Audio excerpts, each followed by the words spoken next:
ಹರೇ ಕೃಷ್ಣ. ಎಲ್ಲರಿಗೂ ಸ್ವಾಗತ. ಓಂ ಅಜ್ಞಾನತಿಮಿರಾಂಧಸ್ಯ ಜ್ಞಾನಾಂಜನಶಲಾಕಯ ಚಕ್ಷುರುನ್ಮಿಲಿತಂ ಯೇನ ತಸ್ಮೈ ಶ್ರೀ ಗುರವೇ ನಮಃ. ನಮೋ ಓಂ ವಿಷ್ಣುಪಾದಾಯ ಕೃಷ್ಣಪ್ರೇಷ್ಠಾಯ ಭೂತಲೆ ಶ್ರೀಮತೆ ಭಕ್ತಿವೇದಾಂತ ಸ್ವಾಮಿನಿತಿ ನಾಮಿನೇ. ನಮಸ್ತೆ ಸಾರಸ್ವತೆ ದೇವೆ ಗೌರವಾಣಿ ಪ್ರಚಾರಿಣೆ ನಿರ್ವಿಶೇಷ ಶೂನ್ಯವಾದೆ ಪಾಶ್ಚಾತ್ಯ ದೇಶತಾರಿಣೆ. ಜಯೋ ಶ್ರೀ ಕೃಷ್ಣ ಚೈತನ್ಯ ಪ್ರಭೋ ನಿತ್ಯಾನಂದ ಶ್ರೀ ಅದ್ವೈತ ಗದಾಧರ ಶ್ರೀವಾಸಾದಿ ಗೌರಭಕ್ತವೃಂದ. ಹರೇ ಕೃಷ್ಣ ಕೃಷ್ಣ ಕೃಷ್ಣ ಹರೇ ಹರೇ, ಹರೇ ರಾಮ ರಾಮ ರಾಮ ಹರೇ ಹರೇ. श्री श्री राधा गोविंद की जय, श्री श्री गौर निताय की जय, श्रील प्रभुपाद की जय. हरे कृष्ण.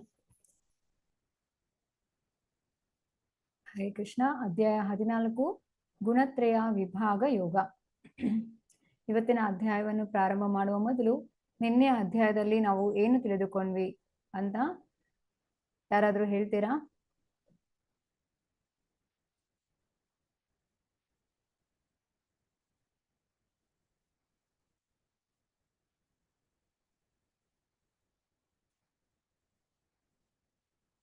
ಹ್ಯಾಂಡ್ ರೈಸ್ ಮಾಡಿ ಹೇಳ್ಬೋದು. ನಿನ್ನೆ ಅಧ್ಯಾಯದಲ್ಲಿ ನಾವು ಏನು ತಿಳಿದುಕೊಂಡ್ವಿ?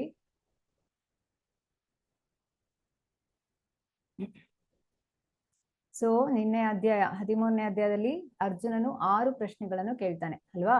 ಪ್ರಕೃತಿ, ಪುರುಷ, ಕ್ಷೇತ್ರ, ಕ್ಷೇತ್ರಜ್ಞ, ಜ್ಞಾನಂ, ಜ್ಞೇಯಂ ಅಂತ ಹೇಳಿ.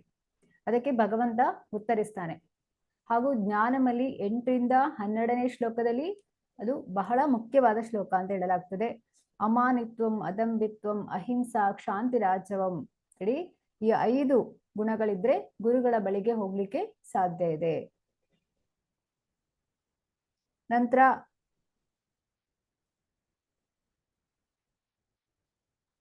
ಗುರು ಸಿಕ್ಕಿದ್ಮೇಲೆ ಶೌಚಂ, ಸ್ಥೈರ್ಯಂ ಅಂದ್ರೆ ಆಧ್ಯಾತ್ಮಿಕದಲ್ಲಿ ಹೇಗೆ ಮುಂದೆ ಬರುವಂಥದ್ದು ಅಂತ ಹೇಳಿ, ಆತ್ಮ ನಿಗ್ರಹ, ಸೆಲ್ಫ್ ಕಂಟ್ರೋಲ್ ಮಾಡುವಂಥದ್ದು, ಯಾವುದೆಲ್ಲ ಭಕ್ತಿಗೆ ಪೂರಕವಾಗಿರೋದಿಲ್ಲ ಅದನ್ನ ಬಿಡುವಂಥದ್ದು, ಯಾವುದೆಲ್ಲ ಭಕ್ತಿಗೆ ಪೂರಕವಾಗಿರುತ್ತೆ ಅದನ್ನ ಸ್ವೀಕರಿಸುವಂಥದ್ದು.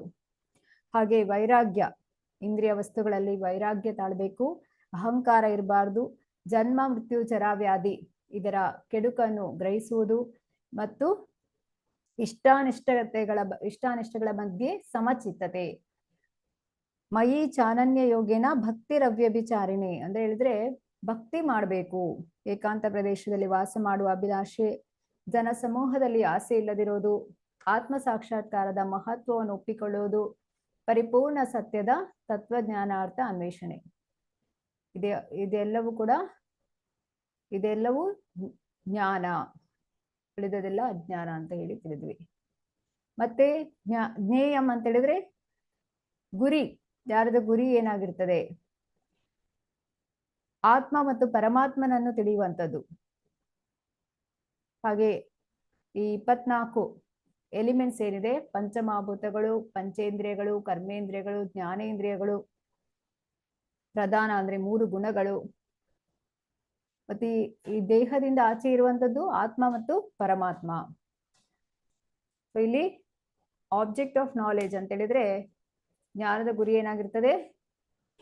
ಆತ್ಮ ಪರಮಾತ್ಮನ ಜೊತೆ ಕನೆಕ್ಟ್ ಆಗುವಂಥದ್ದು ಹೇಳಿದ್ರೆ ನಮ್ಮ ಸಂಬಂಧವನ್ನು ಮತ್ತೆ ಮರುಸ್ಥಾಪಿಸುವಂಥದ್ದು ಭಗವಂತನೊಂದಿಗೆ. ಹಾಗೆ ಪುರುಷ ಅಂತ ಹೇಳಿದ್ರೆ ಕೃಷ್ಣ, ಪ್ರಕೃತಿ ಅಂತ ಹೇಳಿದ್ರೆ ಮಾಯೆ, ಅವಳು ಕೃಷ್ಣನ ಆಜ್ಞೆಯಂತೆ ಕೆಲಸ ಮಾಡೋದು, ಎಲ್ಲವೂ ತಿಳಿದ್ವಿ. 27ರಿಂದ 35ನೇ ಶ್ಲೋಕದಲ್ಲಿ ಅಂದ್ರೆ ಜ್ಞಾನ ಚಕ್ಷು ಬಗ್ಗೆ. ಈಗ ನಮ್ಮದೀಗ ಚರ್ಮ ಚಕ್ಷು. ಮತ್ತೆ 13ರಿಂದ 18ನೇ ಶ್ಲೋಕದಲ್ಲಿ ಜ್ಞಾನ ಶ್ಲೋಕದ ಅಂತ ಹೇಳಿದ್ರೆ ತೇಷಾಮಹಂ ಸಮುದ್ಧರ್ಥ ಮೃತ್ಯು ಸಂಸಾರ ಸಾಗರ. 12ನೇ ಅಧ್ಯಾಯದ 7ನೇ ಶ್ಲೋಕದಲ್ಲಿ ಹೇಳ್ತಾನೆ ಭಗವಂತ. ಈ ಜ್ಞಾನವನ್ನು ಕೊಟ್ಟು ನಮ್ಮಂತವರನ್ನು ಈ ಸಂಸಾರ ಬಂಧನದಿಂದ ಮೇಲೆತ್ತುತ್ತಾನೆ. ಇಲ್ಲಿ ಭಕ್ತಿ ಬಹಳ ಮುಖ್ಯ. ಸೊ ಈಗ ನಮಗೆ ಜ್ಞಾನ ಯಾಕೆ ಬೇಕು ಅಂತ ಹೇಳಿದ್ರೆ ಅದು ಭಕ್ತಿಗೆ ಪೂರಕವಾಗಿರ್ಬೇಕು. ಖಾಲಿ ಜ್ಞಾನ ಇದ್ರೆ ಪ್ರಯೋಜನ ಇಲ್ಲ ಅಂತೇಳಿ. ಇನ್ನು ಈ 14ನೇ ಅಧ್ಯಾಯದಲ್ಲಿ ತಾವೇನ್ ತಿಳಿದಿದ್ದೇವೆ ಅಂತ ಹೇಳಿದ್ರೆ, ಈ 3 ಗುಣಗಳ ಸಂಘದಿಂದ ಜೀವಿಗಳು ಮತ್ತೆ ಮತ್ತೆ ಹುಟ್ಟುತ್ತವೆ, ಸಾಯ್ತವೆ. ಸೊ ಈ ಅಧ್ಯಾಯದಲ್ಲಿ 3 ಗುಣಗಳ ಬಗ್ಗೆ ಹೇಳ್ತಾರೆ. ಅದು ಹೇಗೆ ಕೆಲಸ ಮಾಡ್ತದೆ, ಜೀವಿಗಳನ್ನು ಹೇಗೆ ಒಂದು ಕಟ್ಟಿ ಹಾಕ್ತದೆ, ಕೃಷ್ಣ ಭಕ್ತಿಯಿಂದ ನಾವು ಹೇಗೆ ಗುಣಾತೀತರಾಗ್ಬೋದು, ಭಕ್ತಿ ಸೇವೆಯನ್ನು ಮಾಡೋದ್ರಿಂದ ಗುಣಗಳಿಂದ ಆ 3 ಗುಣಗಳಿಂದ ಆಚೆ ಬರ್ಲಿಕ್ಕೆ ಆಗ್ತದೆ ಅಂತೇಳಿ ಇದನ್ನು ಈ ಅಧ್ಯಾಯದಲ್ಲಿ ಹೇಳುವಂಥದ್ದು. ಸೊ ಈ ಅಧ್ಯಾಯ ನಮ್ಮ ಮೈಂಡ್ ಕಂಟ್ರೋಲ್ಗೆ ಕೂಡ ಸಹಾಯ ಮಾಡ್ತದೆ. ಹೇಗೆ, ಈಗ ತಮೋಗುಣದಲ್ಲಿ ಇದ್ರೆ, ತಮೋಗುಣ ಅಂತ ಹೇಳಿದ್ರೆ ಅದು ಕೆಟ್ಟದ್ದು, ರಜೋಗುಣ ಅಂತ ಹೇಳಿದ್ರೆ ಅದು ಆಕ್ಟಿವ್ ಚಟುವಟಿಕೆಯಿಂದ ಇರುವಂಥದ್ದು, ಸತ್ವಗುಣ ಅಂತ ಹೇಳಿದ್ರೆ ಹ್ಯಾಪಿನೆಸ್. ಸೊ ನಮ್ಮ ಮೈಂಡ್ ಕಂಟ್ರೋಲ್ ಆಗ್ಬೇಕಾದ್ರೆ ನಾವು ಈ 3 ಗುಣಗಳಿಂದ ಆಚೆ ಬರಬೇಕು. ಈ ಅಧ್ಯಾಯ ನಮಗೆ ಸಹಾಯ ಮಾಡ್ತದೆ ಗುಣಾತೀತರಾಗೋದು ಹೇಗೆ ಅಂತೇಳಿ. ಇಲ್ಲಿ ಮೊದಲನೇ ಶ್ಲೋಕದಿಂದ 13ನೇ ಶ್ಲೋಕದಲ್ಲಿ ನೋಡ್ಬೋದು, ಭೌತಿಕ ಪ್ರಕೃತಿಯಿಂದ ಆತ್ಮದ ಬಂಧನ, ಪ್ರಕೃತಿಯ ಗುಣಗಳ ಬಂಧನದಿಂದ ಉಂಟಾಗುವ ಪರಿಣಾಮಗಳು, ಇದು 14ರಿಂದ 18ನೇ ಶ್ಲೋಕದಲ್ಲಿ. ಮತ್ತು ಗುಣಗಳನ್ನು ಮೀರುವುದು, ಗುಣಾತೀತ, 19ರಿಂದ 27ನೇ ಶ್ಲೋಕದಲ್ಲಿ ನೋಡಲಿದ್ದೇವೆ. ಇಲ್ಲಿ 9 ಋಷಿಗಳಿದ್ದಾರೆ. ಇವರು ಯಾರು, ಇವರು ನುಡಿದ ಭವಿಷ್ಯವೇನು ಅಂತ ನೀವು ಝೂಮ್ ಚಾಟ್ ನಲ್ಲಿ ಹಾಕ್ಬೋದು. ಈ 9 ಋಷಿಗಳು ಕವಿ, ಹವಿ, ಅಂತರಿಕ್ಷ, ಪ್ರಬುದ್ಧ, ಪಿಪ್ಪಲಾಯನ, ಆವಿರ್ಹೋತ್ರ, ದ್ರಾವಿಡ, ತ್ರಿಮಿಲ, ಚಾಮಸ, ಕರಭಾಜನ. ದೇವೋತ್ತಮ ಪರಮಪುರುಷನು ಹೀಗೆ ಹೇಳಿದನು, ಎಲ್ಲಾ ಜ್ಞಾನಗಳಲ್ಲಿ ಅತ್ಯುತ್ತಮವಾದ ಈ ಜ್ಞಾನವನ್ನು ನಾನು ಮತ್ತೆ ನಿನಗೆ ಹೇಳುತ್ತೇನೆ. ಈ ಜ್ಞಾನವನ್ನು ತಿಳಿದುಕೊಂಡು ಮುನಿಗಳು ಪರಮಸಿದ್ಧಿಯನ್ನು ಪಡೆದರು. ಇಲ್ಲಿ ಮುನಿಗಳು ಅಂತ ಹೇಳಿದ್ರೆ ನವಯೋಗೇಂದ್ರಾಸ್, ಅಂದ್ರೆ ಇವರು ಪರಮಹಂಸರು. ಈ ಭಾಗವತದಲ್ಲಿ 5ನೇ ಸ್ಕಂದದಲ್ಲಿ ಬರ್ತದೆ. ಹೀಗೆ ಋಷಭ ದೇವ ಅಂತ ಹೇಳಿದ್ರೆ ಕೃಷ್ಣನ ಇನ್ಕಾರ್ನೇಷನ್ ಆಗಿರುವಂಥದ್ದು. ಋಷಭ ದೇವನಿಗೆ 100 ಮಕ್ಕಳಿದ್ರು. ಸೊ ಅವರಿಗೆಲ್ಲ ಕೃಷ್ಣ ಪ್ರಜ್ಞೆಯನ್ನು ಕೊಟ್ಟಿರ್ತಾನೆ ಋಷಭದೇವ. ಈ ಭರತ ಮಹಾರಾಜ ಜಿಂಕೆ ಆಗ್ತಾನಲ್ಲ, ಅವರು ಕೂಡ ಋಷಭದೇವನ ಮಗನಾಗಿರ್ತಾನೆ. ಒಂದು ನಿಮಿಷ.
ಇಲ್ಲಿ ಋಷಭ ದೇವನ ಒಂದು ಶ್ಲೋಕವನ್ನು ನೋಡುವುದಾದ್ರೆ ನಾವು, ಋಷಭ ದೇವ ಹೇಳುವಂಥದ್ದು, ನನ್ನ ಪ್ರೀತಿಯ ಪುತ್ರರೇ, ಈ ಮಾನವ ರೂಪದಲ್ಲಿರುವಾಗ ಇಂದ್ರಿಯ ಸಂತೋಷಕ್ಕಾಗಿ ಬಹಳ ಕಷ್ಟಪಡುವ ಅಗತ್ಯವಿಲ್ಲ.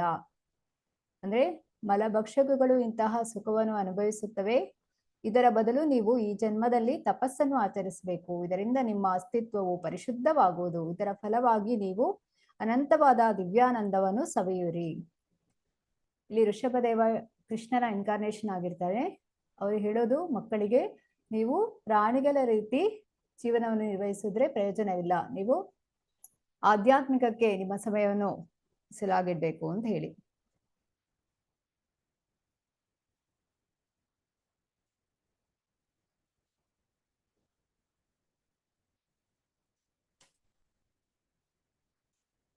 ಇಲ್ಲಿ ಮೊದಲನೇ ಶ್ಲೋಕದಲ್ಲಿ ನಾವು ಏನ್ ತಿಳಿಬಹುದು ಅಂತ ಹೇಳಿದ್ರೆ, ಈ ಪ್ರಕೃತಿ ಗುಣಗಳು ಯಾವುವು, ಅವು ಹೇಗೆ ಕೆಲಸ ಮಾಡ್ತದೆ, ಅವು ಹೇಗೆ ಬಂಧಿಸುತ್ತದೆ ಮತ್ತು ಬಿಡುಗಡೆಯನ್ನು ಕೊಡ್ತದೆ ಅಂತ ಈ ಅಧ್ಯಾಯದಲ್ಲಿ ಭಗವಂತನು ವಿವರಿಸ್ತಾನೆ. ಈ ಅಧ್ಯಾಯದಲ್ಲಿ ವಿವರಿಸುವ ಜ್ಞಾನವು ಈವರೆಗೆ ಇತರ ಅಧ್ಯಾಯಗಳಲ್ಲಿ ಕೊಟ್ಟ ಜ್ಞಾನಕ್ಕಿಂತ ಶ್ರೇಷ್ಠವಾದದು ಅಂತ ಭಗವಂತ ಹೇಳ್ತಾನೆ. ಈ ಜ್ಞಾನದ ಅರಿವಿನಿಂದ ಅನೇಕ ಮಂದಿ ಮಹರ್ಷಿಗಳು ಪರಿಪೂರ್ಣತೆಯನ್ನು ಸಾಧಿಸಿ ಅವರು ಭಗವಂತನ ಧಾಮಕ್ಕೆ ಹೋಗಿದ್ದಾರೆ. ಈ ಜ್ಞಾನವನ್ನು ತಿಳಿದುಕೊಂಡು ಮುನಿಗಳು ಪರಮ ಸಿದ್ಧಿಯನ್ನು ಪಡೆದರು.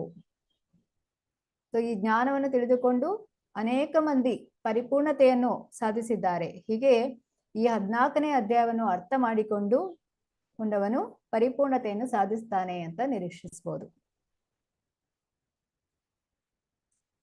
ಈಗ ನಾವು ಚೈತನ್ಯ ಮಹಾಪ್ರಭುಗಳ ಬಗ್ಗೆ ತಿಳಿಯೋಣ.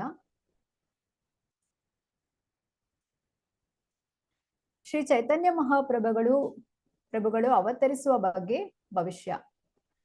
ಇದು ಶ್ರೀಮದ್ ಭಾಗವತಮಲ್ಲಿ 11ನೇ ಸ್ಕಂದದ 5ನೇ ಅಧ್ಯಾಯದ 32ನೇ ಶ್ಲೋಕದಲ್ಲಿ ಕೃಷ್ಣವರ್ಣಂ ತ್ರಿಷಾ ಕೃಷ್ಣಂ ಸಾಂಗೋ ಪಾಂಗಾಸ್ತ್ರ ಪಾರ್ಷದಂ ಯಜ್ಞೈ ಸಂಕೀರ್ತನ ಪ್ರಾಯೈ ಯಜಂತಿ ಹಿ ಸುಮೇಧಸಃ. ಸತತವಾಗಿ ಕೃಷ್ಣನಾಮವನ್ನು ಹಾಡುತ್ತಾ ಭಗವದ್ ಅವತಾರವನ್ನು ಪೂಜಿಸಲು ಕಲಿಯುಗದಲ್ಲಿ ಮೇಧಾವಿಗಳು ಸಾಮೂಹಿಕ ಸಂಕೀರ್ತನೆ ನಡೆಸ್ತಾರೆ. ಭಗವಂತನ ವರ್ಣವು ಕಪ್ಪೇನಲ್ಲ, ಆದರೆ ಅವನು ತಾನೇ ಕೃಷ್ಣ. ಅವನು ತನ್ನ ಸಹಯೋಗಿಗಳು, ದಾಸರು, ಆಯುಧಗಳು ಮತ್ತು ಅಂತರಂಗದ ಸಂಗಾತಿಗಳು ಹೀಗೆ ಇತರರ ಜೊತೆಗೂಡಿರುತ್ತಾನೆ. ಜಯ ಶ್ರೀ ಕೃಷ್ಣ ಚೈತನ್ಯ ಪ್ರಭು ನಿತ್ಯಾನಂದ ಶ್ರೀ ಅದ್ವೈತ ಗದಾಧರ ಶ್ರೀವಾಸಾದಿ ಗೌರ ಭಕ್ತರಿಂದ. ಇಲ್ಲಿ ಶ್ರೀಕೃಷ್ಣ ಚೈತನ್ಯ ಮಹಾಪ್ರಭುಗಳಾಗಿ ಬರುವಂತದ್ದು. ಶ್ರೀಕೃಷ್ಣನೇ ಚೈತನ್ಯ ಮಹಾಪ್ರಭುಗಳು.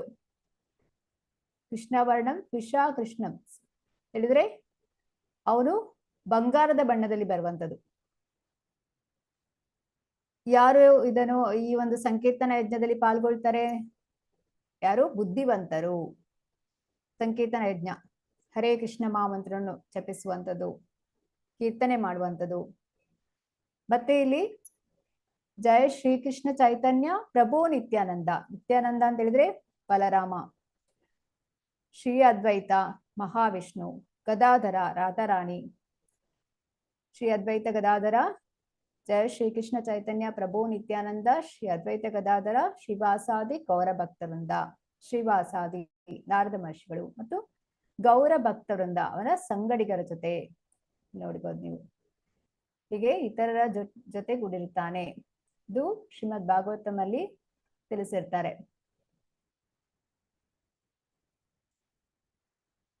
ಹಾಗಾದ್ರೆ ಶ್ರೀ ಚೈತನ್ಯ ಮಹಾಪ್ರಭು ಯಾರು? ಈಗ ನಿಮಗೆ ತಿಳಿಯಿತು. ಚೈತನ್ಯ ಮಹಾಪ್ರಭುಗಳು ಶ್ರೀಮದ್ ಭಾಗವತದ 7ನೇ ಸ್ಕಂದದಲ್ಲಿ ಪ್ರಹ್ಲಾದ ಮಹಾರಾಜನು ಹೇಳ್ತಾನೆ ಏನಂತೇಳಿ, ಚನ್ನ ಕಲೌ ಯತ್ ಅಭಾವಸ್ ತ್ರಿಯುಗೋತ ಸತ್ವಂ. ದೇವೋತ್ತಮ ಪರಮಪುರುಷನ ಕಲಿಯುಗದ ಗೌಪ್ಯ ಸ್ವರೂಪ. ಗರುಡ ಪುರಾಣದಲ್ಲಿ ಭಗವಂತನು ಹೇಳ್ತಾನೆ, ಅಹಂ ಪೂರ್ಣೋ ಭವಿಷ್ಯಾಮಿ ಯುಗಾ ಸಂಧ್ಯೌ ವಿಶೇಷತಃ ಮಾಯಾಪುರೇ ನವದ್ವೀಪೆ ಭವಿಷ್ಯಾಮಿ ಶಚಿಸುತಃ. ಕಲಿಯುಗದ ಮೊದಲ ಭಾಗದಲ್ಲಿ ನಾನು ನನ್ನ ಸಂಪೂರ್ಣ ಆಧ್ಯಾತ್ಮಿಕ ರೂಪದಲ್ಲಿ ಬರುತ್ತೇನೆ. ನವದ್ವೀಪ ಮಾಯಾಪುರದಲ್ಲಿ ನಾನು ಶಚಿಯ ಮಗನಾಗಿ ಹುಟ್ಟುತ್ತೇನೆ. ಇಲ್ಲಿ ಭಗವಂತ ಮೊದಲೇ ಹೇಳಿದ್ದಾನೆ, ಇಂಥ ಸಮಯದಲ್ಲಿ ನಾನು ಬರ್ತೇನೆ. ಅದಕ್ಕೆ ಹೇಳುವಂಥದ್ದು ಗುರು ಸಾಧು ಶಾಸ್ತ್ರ ತೀನೋಕಿ ಏಕಿ ವಾಕ್ಯ. ಮೊದಲೇ ಶಾಸ್ತ್ರದಲ್ಲಿ ಉಲ್ಲೇಖವಿರುತ್ತೆ. ಇಲ್ಲಿ ಭಗವಂತ ಹೇಳಿದ್ದಾನೆ ನಾನು ಬರ್ತೇನೆ. ಹೇಗೆ? ಕಲಿಯುಗದ ಮೊದಲ ಭಾಗದಲ್ಲಿ. ಕಲಿಯುಗದ ವರ್ಷಗಳೆಷ್ಟು?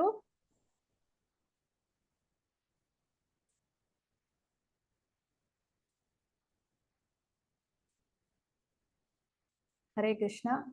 ಸೊ ಕಲಿಯುಗದ ವರ್ಷಗಳು 4,32,000 ಅಲ್ವಾ? ಇಲ್ಲಿ ಕಲಿಯುಗದ ಮೊದಲ ಭಾಗದಲ್ಲಿ ಇಂದೀಗ 5,000 ಕಳೆದಿದೆ. ಸೊ ಇಲ್ಲಿ 500 ವರ್ಷಗಳ ಹಿಂದೆ ಬಂದಿರುವಂತದ್ದು ಚೈತನ್ಯ ಮಹಾಪ್ರಭುಗಳು. ಕೃಷ್ಣನೇ ಚೈತನ್ಯ ಮಹಾಪ್ರಭುಗಳಾಗಿ ಬಂದಿರುವಂತದ್ದು. ಆಧ್ಯಾತ್ಮಿಕ ರೂಪದಲ್ಲಿ ಬರ್ತಾರೆ. ಎಲ್ಲಿ? ನವದ್ವೀಪ ಮಾಯಾಪುರದಲ್ಲಿ ಶಚಿಯ ಮಗನಾಗಿ. ತಾಯಿ ಶಚಿ ಮಾತೆ ಮತ್ತು ತಂದೆ ಜಗನ್ನಾಥ್ ಮಿಶ್ರ. ಅದೇ ಗರುಡ ಪುರಾಣದಲ್ಲಿ ಹೀಗೆ ಹೇಳಲಾಗಿದೆ, ಕಾಲೇ ಪ್ರಥಮ ಸಂಧ್ಯಾಯಂ ಲಕ್ಷ್ಮೀಕಾಂತೋ ಭವಿಷ್ಯತಿ ದಾರು ಬ್ರಹ್ಮ ಸಮೀಪಸ್ಥಃ ಸನ್ಯಾಸಿ ಗೌರ ವಿಗ್ರಹ. ಕಲಿಯುಗದ ಮೊದಲ ಭಾಗದಲ್ಲಿ ಪರಮ ಪುರುಷನು ಚಿನ್ನದಂತಹ ರೂಪದಲ್ಲಿ ಬರುತ್ತಾನೆ. ಮೊದಲು ಅವನು ಲಕ್ಷ್ಮಿಯ ಪತಿಯನಾಗುತ್ತಾನೆ. ಪತಿಯಾಗುತ್ತಾನೆ. ನಂತರ ಅವರು ದೈವಿಕ ಮರದ ರೂಪದಲ್ಲಿ ಕಾಣಿಸಿಕೊಳ್ಳುವ ಜಗನ್ನಾಥನ ಬಳಿ ಸನ್ಯಾಸಿಯಾಗುತ್ತಾನೆ. ಯಾವುದಲ್ಲಿ? ಬಂಗಾರದ ರೂಪದಲ್ಲಿ ಬರುವಂಥದ್ದು. ಈಗ ದ್ವಾಪರ ಯುಗದಲ್ಲಿ ಶ್ಯಾಮ ವರ್ಣದಲ್ಲಿದ್ರೆ, ಈಗ ಕಲಿಯುಗದಲ್ಲಿ ಚೈತನ್ಯ ಮಹಾಪ್ರಭುಗಳಾಗಿ ಅವ್ರು ಬರುವಂಥದ್ದು ಕೃಷ್ಣ ಬಂಗಾರದ ರೂಪದಲ್ಲಿ. ಇಬ್ಬರು ಪತ್ನಿಯರು ಚೈತನ್ಯ ಮಹಾಪ್ರಭುಗಳಿಗೆ. ಲಕ್ಷ್ಮಿ ಮೊದಲಿಗೆ ಲಕ್ಷ್ಮೀ ಪ್ರಿಯಳನ್ನು ಮದುವೆ ಆಗಿರ್ತಾರೆ. ಆದ್ರೆ ನಂತರ ಅವಳು ಹಾವು ಕಚ್ಚಿ ಸತ್ತು ಹೋಗುವಂಥದ್ದು. ನಂತರ ವಿಷ್ಣು ಪ್ರಿಯೆಯನ್ನು ಮದುವೆ ಆಗುವಂಥದ್ದು. ಅಂದ್ರೆ ತಾಯಿಯ ಒಂದು ಒತ್ತಾಯಕ್ಕೆ ಮದುವೆ ಆಗ್ತಾರೆ. ಆದ್ರೆ ಅವರು ವಿವಾಹ ಆಗಿ ಸಣ್ಣ ಪ್ರಾಯದಲ್ಲಿಯೇ ಅವರು ಸನ್ಯಾಸತ್ವವನ್ನು ಸ್ವೀಕರಿಸಿಕೊಳ್ಳುವಂಥದ್ದು ಇಲ್ಲಿ ನೋಡ್ಬೋದು ನೀವು. ನಂತರ ಅವರು ಎಲ್ಲಿರ್ತಾರೆ? ಪುರಿ ಜಗನ್ನಾಥನಲ್ಲಿ ಇರುವಂಥದ್ದು. ನರಸಿಂಹ ಪುರಾಣದಲ್ಲಿ ಹೀಗೆ ಹೇಳಲಾಗಿದೆ: ಸತ್ಯೇ ದೈತ್ಯ ಕುಲಾದಿ ನಾಸ ಸಮಯೇ ಸಿಂಹೋರ್ಧ್ವ ಮರ್ತ್ಯ ಕೃತಿಸ್ ತ್ರೇತಾಯಾಂ ದಸ್ಕಂದರಂ ಪರಿಭವಾನ್ ರಾಮೇತಿ ನಾಮಕೃತಿ. ದೇವೋತ್ತಮ ಪರಮಪುರುಷನು ಸತ್ಯಯುಗದಲ್ಲಿ ದೈತ್ಯರಿಂದ ಕಾಡಿದ ಭೀಕರ ರೋಗವನ್ನು ಗುಣಪಡಿಸಲು ಅರ್ಧ ನರನಾಗಿ ಅರ್ಧ ಸಿಂಹವಾಗಿ ಕಾಣಿಸಿಕೊಂಡ ಮತ್ತು ತ್ರೇತಾಯುಗದಲ್ಲಿ ರಾಮನೆಂಬ ವ್ಯಕ್ತಿಯಾಗಿ ಕಾಣಿಸಿಕೊಂಡು 10 ತಲೆಯ ರಾಕ್ಷಸ ರಾವಣನನ್ನು ಸೋಲಿಸಿದ. ಸತ್ಯಯುಗದಲ್ಲಿ ನರಸಿಂಹ ಅವತಾರವಾಗಿ ಬರುವಂಥದ್ದು ನಿಮ್ಗೆಲ್ಲ ಗೊತ್ತಿದೆ. ಹೇಗೆ ಹಿರಣ್ಯಕಶಿಪು ಹರಿದ್ವೇಷಿ ಆಗಿರ್ತಾನೆ, ಪ್ರಹ್ಲಾದ ಸದಾ ಹರಿನಾಮ ಸ್ಮರಣೆಯನ್ನು ಮಾಡ್ತಾ ಇರ್ತಾನೆ. ಅದು ಹಿರಣ್ಯಕಶಿಪುಗೆ ಇಷ್ಟ ಆಗೋದಿಲ್ಲ. ನಾನಾ ವಿಧದಲ್ಲಿ ಪ್ರಹ್ಲಾದನನ್ನು ಕೊಲ್ಲುವುದಕ್ಕೆ ನೋಡ್ತಾನೆ. ಆದ್ರೆ ಪ್ರಹ್ಲಾದ ಸದಾ ಭಗವಂತನ ರಕ್ಷಣೆಯಲ್ಲಿ ಇರ್ತಾನೆ. ಹಾಗೆ ಇಲ್ಲಿ ನರಸಿಂಹ ಅವತಾರದಲ್ಲಿ ಬರುವಂಥದ್ದು. ನಂತರ ತ್ರೇತಾಯುಗದಲ್ಲಿ ರಾಮ ಅವತಾರದಲ್ಲಿ ಬಂದು ರಾವಣನನ್ನು ಸಂಹರಿಸುವಂಥದ್ದು. ನರಸಿಂಹ ಪುರಾಣದಲ್ಲಿ ಹೀಗೆ ಹೇಳಲಾಗಿದೆ: ಗೋಪಾಲನ್ ಪರಿಪಾಲಯನ್ ವ್ರಜಪುರೇ ಭಾರಂ ಹರನ್ ದ್ವಾಪರೆ ಗೌರಾಂಗ ಪ್ರಿಯ ಕೀರ್ತನಃ ಕಲಿಯುಗೆ ಚೈತನ್ಯ ನಾಮ ಪ್ರಭು.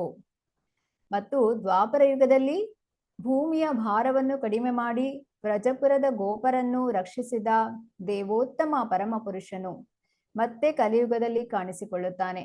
ಅವನ ರೂಪವು ಬಂಗಾರವಾಗಿರುತ್ತದೆ. ಅವನು ಭಗವಂತನ ಪವಿತ್ರ ನಾಮಗಳನ್ನು ಜಪಿಸುವುದರಲ್ಲಿ ಆನಂದವನ್ನು ಪಡುತ್ತಾನೆ ಮತ್ತು ಅವನ ಹೆಸರು ಚೈತನ್ಯ ಎಂದು ಇರುತ್ತದೆ. ಇಲ್ಲಿ ಭಗವಂತ ನಮಗೆ ಇದು ಚೈತನ್ಯ ಮಹಾಪ್ರಭುಗಳಾಗಿ ಅವತಾರದಲ್ಲಿ ಬಂದು ನಮಗೆ ಸಂಕೀರ್ತನ ಯಜ್ಞವನ್ನು ಕೊಡುವಂಥದ್ದು ಅಂತ ಹೇಳಿದ್ರೆ ಕೃಷ್ಣ ಪ್ರೇಮವನ್ನು ಮುಕ್ತವಾಗಿ ಕೊಡುವಂಥದ್ದು, ಎಲ್ಲರಿಗೂ ಸಿಗುವ ಹಾಗೆ ಈ ಸಂಕೀರ್ತನ ಯಜ್ಞದಲ್ಲಿ ಪಾಲ್ಗೊಳ್ಬೇಕು. ಸ್ವತಃ ಭಗವಂತನೇ ಪವಿತ್ರ ನಾಮಗಳನ್ನು ಜಪಿಸುವಂಥದ್ದು, ಭಗವಂತನ ಪವಿತ್ರ ನಾಮಗಳನ್ನು ಜಪಿಸುವುದರಲ್ಲಿ ಆನಂದವನ್ನು ಪಡುವಂಥದ್ದು. ಎಷ್ಟು ಸುಮಾರು 4-5 ಗಂಟೆಗಳ ಕಾಲ ಅವರು ಆ ಸಂಕೀರ್ತನ ಅಂದ್ರೆ ಕೀರ್ತನೆ ಮಾಡ್ತಾ ನೃತ್ಯ ಮಾಡ್ತಾ ಹೀಗೆ ಬರ್ತಾ ಇದ್ರು ಅಂತ ಹೇಳಲಾಗ್ತದೆ. ಇದರಿಂದ ಎಷ್ಟು ಜನ ಭಕ್ತರಾಗಿ ಪರಿವರ್ತನೆ ಹೋಗ್ತಾರೆ. ಪದ್ಮ ಪುರಾಣದಲ್ಲಿ ದೇವೋತ್ತಮ ಪರಮಪುರುಷನು ಸ್ವತಃ ಹೇಳುತ್ತಾನೆ: ಕಲೆ ಪ್ರಥಮ ಸಂಧ್ಯಾಯಂ ಗೌರಾಂಗೋತ್ತಮಂ ಮಹಿತಲೆ ಭಾಗೀರಥಿ ತತೆ ರಮ್ಯೆ ಭವಿಷ್ಯಾಮಿ ಸಚಿಸುತಃ. ಕಲಿಯುಗದ ಮೊದಲ ಭಾಗದಲ್ಲಿ ನಾನು ಈ ಭೂಮಿಯ ಮೇಲೆ ಭಾಗೀರಥಿಯ ದಂಡೆಯ ಸುಂದರ ಸ್ಥಳದಲ್ಲಿ ಕಾಣಿಸಿಕೊಳ್ಳುತ್ತೇನೆ. ನಾನು ಚಿನ್ನದ ರೂಪವನ್ನು ಹೊಂದುತ್ತೇನೆ ಮತ್ತು ನಾನು ಶಚಿಯ ಮಗನಾಗಿ ಜನ್ಮ ಪಡೆಯುತ್ತೇನೆ. ಇದು ಪದ್ಮ ಪುರಾಣದಲ್ಲಿ ಕೂಡ ತಿಳಿಸಿದ್ದಾರೆ. ಹೇಗೆ ಈ ಒಂದು ಭಾಗೀರಥಿಯ ದಂಡೆಯ ಸುಂದರ ಸ್ಥಳದಲ್ಲಿ ಕಾಣಿಸಿಕೊಳ್ತಾರೆ, ಶಚಿಯ ಮಗನಾಗಿ ಜನ್ಮ ಪಡಿತೇನೆ ಅಂತ ಹೇಳಿ. ಅಥರ್ವ ವೇದದಲ್ಲಿ ಪರಮಪುರುಷನು ಹೀಗೆ ಹೇಳುತ್ತಾನೆ: ಇತೋತ್ತಂ ಕೃತ ಸನ್ಯಾಸೋ ವತರಿಷ್ಯಾಮಿ ಸ ಗುಣೋ ನಿರ್ವೇದೋ ನಿಷ್ಕಾಮೋ ಭೂಗೀರ್ವಾಣ ತಿರ ಅಥೋ ಲಕಾನಂದಯಃ ಕಲೌ ಚತು ಸಹಸ್ರಾಬ್ದೋಪರಿ ಪಂಚಸಹಸ್ರಾಭ್ಯಂತರೆ ಗೌರವರ್ಣೋ ದೀರ್ಘಾಂಗಃ ಸರ್ವಲಕ್ಷಣಾಯುಕ್ತೋ ಈಶ್ವರ ಪ್ರಾರ್ಥಿತೋ ನಿಜರಸಸ್ವಾದೋ ಭಕ್ತ ರೂಪೋ ಮಿಶ್ರಾಕ್ಯೋ ವಿದಿತ ಯೋಗ ಶ್ಯಾಮ್. ನಾನು ಕಲಿಯುಗದ 4000 ವರ್ಷಗಳು ಕ್ರಮಿಸಿದ ನಂತರ ಮತ್ತು 5000 ವರ್ಷಗಳು ಮುಗಿಯುವ ಮೊದಲು ಭೂಮಿಗೆ ಇಳಿಯುತ್ತೇನೆ. ನಾನು ಗಂಗಾ ನದಿಯ ದಡದಲ್ಲಿ ಭೂಮಿಯ ಮೇಲೆ ಬರುತ್ತೇನೆ. ನಾನು ಎತ್ತರದ ಮತ್ತು ಸಂತ ಬ್ರಾಹ್ಮಣ ಭಕ್ತನಾಗಿರ್ತೇನೆ. ಉತ್ಕೃಷ್ಟ ವ್ಯಕ್ತಿಯ ಎಲ್ಲಾ ಶುಭ ಲಕ್ಷಣಗಳನ್ನು ನಾನು ಹೊಂದುತ್ತೇನೆ. ನಾನು ವೈರಾಗ್ಯವನ್ನು ಪ್ರದರ್ಶಿಸುತ್ತೇನೆ. ನಾನು ಎಲ್ಲಾ ಮಂಗಳಕರ ಚಿಹ್ನೆಗಳನ್ನು ಹೊಂದುತ್ತೇನೆ. ನಾನು ಭಕ್ತನಾಗಿರುತ್ತೇನೆ. ಭಕ್ತಿ ಯೋಗವನ್ನು ಅಭ್ಯಾಸ ಮಾಡುತ್ತೇನೆ. ನನ್ನದೇ ಆದ ಭಕ್ತಿ ಸೇವೆಯ ರಸವನ್ನು ಸವಿಯುತ್ತೇನೆ. ಇಲ್ಲಿ ಕೃಷ್ಣ ಈ ರಾಧಾರಾಣಿ ಮತ್ತೆ ಗೋಪಿಕೆಯರು ಇವರ 24 ಗಂಟೆ ಕೂಡ ಕೃಷ್ಣನ ಸ್ಮರಣೆಯಲ್ಲಿಯೇ ಇರ್ತಾರೆ. ಅಹೇತುಕಿ ಅಪ್ರತಿಹತ ಅಂತ ಹೇಳಿದ್ರೆ ಅನನ್ಯ ಭಕ್ತಿ. ಇದನ್ನು ನೋಡಿ ಕೃಷ್ಣನಿಗೆ ಆಶ್ಚರ್ಯ ಆಗ್ತದಂತೆ. ಇಷ್ಟೊಂದು ಒಂದು ಮಾಧುರ್ಯ ರಸದಲ್ಲಿ ಅವರು ಇರ್ತಾರೆ. ಆಗ ಈ ಚೈತನ್ಯ ಮಹಾಪ್ರಭುಗಳು ಬರುವಂಥದ್ದು ಆ ರಾಧಾರಾಣಿಯ ಮೂಡಲಿ. ಅಂದ್ರೆ ಹೇಗೆ ಈ ಭಕ್ತರು ಇಷ್ಟೊಂದು ಆನಂದವನ್ನು ಪಡಿತಾರೆ ಅಂತ ಹೇಳಿ ನೋಡೋದಕ್ಕೋಸ್ಕರ, ವಿಪ್ರಲಂಬ ಭಾವ ಎಲ್ಲ ನೋಡೋದಕ್ಕೋಸ್ಕರ ಚೈತನ್ಯ ಮಹಾಪ್ರಭುಗಳಾಗಿ ಬರುವಂತದವರು. ಹಾಗೆ ಇಲ್ಲಿ ನೋಡ್ಬೋದು ನೀವು, ನನ್ನದೇ ಆದ ಭಕ್ತಿ ಸೇವೆಯ ರಸವನ್ನು ಸವಿಯುತ್ತೇನೆ ಅಂತ ಹೇಳಿ. ಇಲ್ಲಿ 500 ವರ್ಷಗಳ ಹಿಂದೆ ಚೈತನ್ಯ ಮಹಾಪ್ರಭುಗಳು ಈ ಭೂಮಿಗೆ ಬರುವಂತದ್ದು. ಶ್ರೀಲ ಪ್ರಭುಪಾದ ಕಿ ಜೈ. ಶ್ರೀ ಭಗವಾನುವಾಚ ಪರಂ ಭೂಯ ಪ್ರವಕ್ಷ್ಯಾಮಿ ಜ್ಞಾನಾನಾಂ ಜ್ಞಾನಮುತ್ತಮಂ ಯಜ್ಞಾತ್ವಾ ಮುನಯ ಸರ್ವೇ ಪರಾಂ ಸಿದ್ಧಿಂ ಇತೋ ಗತಾಃ. ದೇವೋತ್ತಮ ಪರಮಪುರುಷನು ಹೀಗೆ ಹೇಳಿದನು, ಎಲ್ಲ ಜ್ಞಾನಗಳಲ್ಲಿ ಅತ್ಯುತ್ತಮವಾದ ಈ ಜ್ಞಾನವನ್ನು ನಾನು ಮತ್ತೆ ನಿನಗೆ ಹೇಳುತ್ತೇನೆ. ಈ ಜ್ಞಾನವನ್ನು ತಿಳಿದುಕೊಂಡು ಮುನಿಗಳು ಪರಮಸಿದ್ಧಿಯನ್ನು ಪಡೆದರು. ಇದನ್ನು ನಾವು ಈಗಾಗಲೇ ನೋಡಿದ್ವಿ. ಈ ಜ್ಞಾನದ ಅರಿವಿನಿಂದ ಅನೇಕ ಮಂದಿ ಮಹರ್ಷಿಗಳು ಪರಿಪೂರ್ಣತೆಯನ್ನು ಸಾಧಿಸಿ ಭಗವಂತನ ಧಾಮಕ್ಕೆ ಹೋಗ್ತಾರೆ. ಆ ಜ್ಞಾನವನ್ನು ನಿನಗೆ ತಿಳಿಸ್ತೇನೆ ಅಂತ ಹೇಳಿ ಇಲ್ಲಿ ಅರ್ಜುನನಿಗೆ ಹೇಳುವಂಥದ್ದು. ಇದಂ ಜ್ಞಾನಂ ಉಪಾಶ್ರಿತ್ಯ ಮಮ ಸಾಧರ್ಮ್ಯಂ ಆಗತಾಃ ಸರ್ಗೇಪಿ ನೋಪಜಾಯಂತೆ ಪ್ರಲಯೇ ನಾಪ್ಯತಂತಿ ಚ. ಈ ಜ್ಞಾನದಲ್ಲಿ ನೆಲೆಗೊಂಡವನು ನನ್ನ ರೀತಿಯ ದಿವ್ಯ ಸ್ವಭಾವವನ್ನು ಪಡೆಯುವನು. ಹೀಗೆ ನೆಲೆಗೊಂಡವನು ಸೃಷ್ಟಿ ಕಾಲದಲ್ಲಿ ಹುಟ್ಟುವುದಿಲ್ಲ ಮತ್ತು ಪ್ರಳಯ ಕಾಲದಲ್ಲಿ ವ್ಯಥೆ ಪಡುವುದಿಲ್ಲ. ಸೊ ಇಲ್ಲಿ ಈ ಜ್ಞಾನವನ್ನು ಪಡೆದ ಮೇಲೆ ಜೀವಿಯು ಭಗವಂತನೊಂದಿಗೆ ಗುಣಾತ್ಮಕ ಸಮಾನತೆಯನ್ನು ಪಡೆಯುವನು.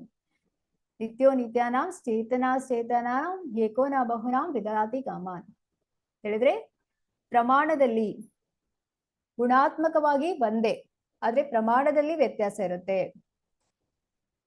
ಅಲ್ಲಿ ಹೀಗೆ ಹೇಳುವಂಥದ್ದು, ಈಗ ಜನ್ಮ ಮೃತ್ಯು ಪುನರಾವರ್ತನೆಯಿಂದ ಬಿಡುಗಡೆ ಹೊಂದುತ್ತಾನೆ ಹಾಗಂತೇಳಿ ನಿರಾಕಾರವಾದಿಗಳು ಹೇಳುವಂಥದ್ದು ಭಗವಂತನ ಜೊತೆ ಒಂದಾಗ್ತಾನೆ ಅಂತೇಳಿ.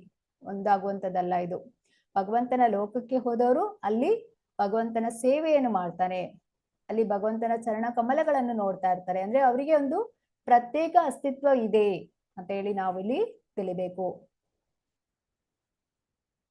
ಹೀಗೆ ಆಧ್ಯಾತ್ಮಿಕ ಗುಣಗಳನ್ನು ಬೆಳೆಸಿಕೊಂಡವನಿಗೆ ಐಹಿಕ ಜಗತ್ತಿನ ಸೃಷ್ಟಿಯಿಂದಾಗಲಿ ವಿನಾಶದಿಂದಾಗಲಿ ಯಾವುದೇ ಪರಿಣಾಮ ಆಗುವುದಿಲ್ಲ.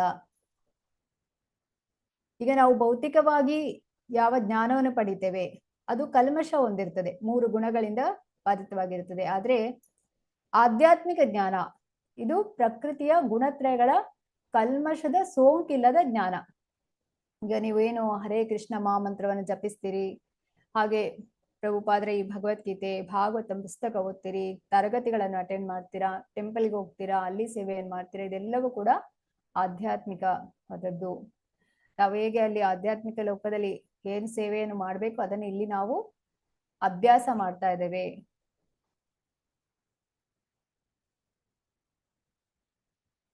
ಸರ್ವಯೋನಿಷು ಕೌಂತೆಯ ಮೂರ್ತಯ ಸಂಭವಂತಿ ಯಾಹ ತಾಸಾಂ ಬ್ರಹ್ಮ ಮಹದ್ಯೋನಿರ್ ಅಹಂ ಬೀಜ ಪ್ರದಾಪಿತಾಂ. ಕುಂತಿಯ ಮಗನಾದ ಅರ್ಜುನನೇ, ಜೀವಂತ ಪ್ರಾಣಿಗಳ ಎಲ್ಲ ವರ್ಗಗಳು ಇರುವುದು ಸಾಧ್ಯವಾಗುವುದು ಐಹಿಕ ಪ್ರಕೃತಿಯಲ್ಲಿ ಹುಟ್ಟುವುದರಿಂದ ನಾನೇ ಬೀಜವನ್ನು ನೀಡುವ ತಂದೆ, ಇದನ್ನು ತಿಳಿಯಬೇಕು. ಇಲ್ಲಿ ಫಸ್ಟ್ ಕ್ರಿಯೇಟರ್ ಯಾರು? ಭಗವಂತ ಕೃಷ್ಣ. ಸೊ ಸೆಕೆಂಡ್ ಕ್ರಿಯೇಟರ್ ಬ್ರಹ್ಮ. ಹಾಗೆ ಇಲ್ಲಿ ನಾವು ತಿಳಿಬೇಕಾಗಿರುವಂತದ್ದು ಮೂಲ ಭಗವಂತನು ಎಲ್ಲಾ ಜೀವಿಗಳ ಮೂಲ ಪಿತ. ಸೊ ಜೀವಿಗಳು ಐಹಿಕ ಪ್ರಕೃತಿ ಮತ್ತು ಆಧ್ಯಾತ್ಮಿಕ ಪ್ರಕೃತಿಗಳ ಸಂಯೋಜನೆ. ಇಂತಹ ಜೀವಿಗಳು ಈ ಲೋಕದಲ್ಲಿ ಮಾತ್ರ ಅಲ್ಲ, ಎಲ್ಲಾ ಲೋಕಗಳಲ್ಲಿ ಕೂಡ ಕಂಡು ಬರ್ತದೆ. ಎಲ್ಲಾ ಜೀವಿಗಳ ಮೂಲ ಪಿತ ಭಗವಂತ.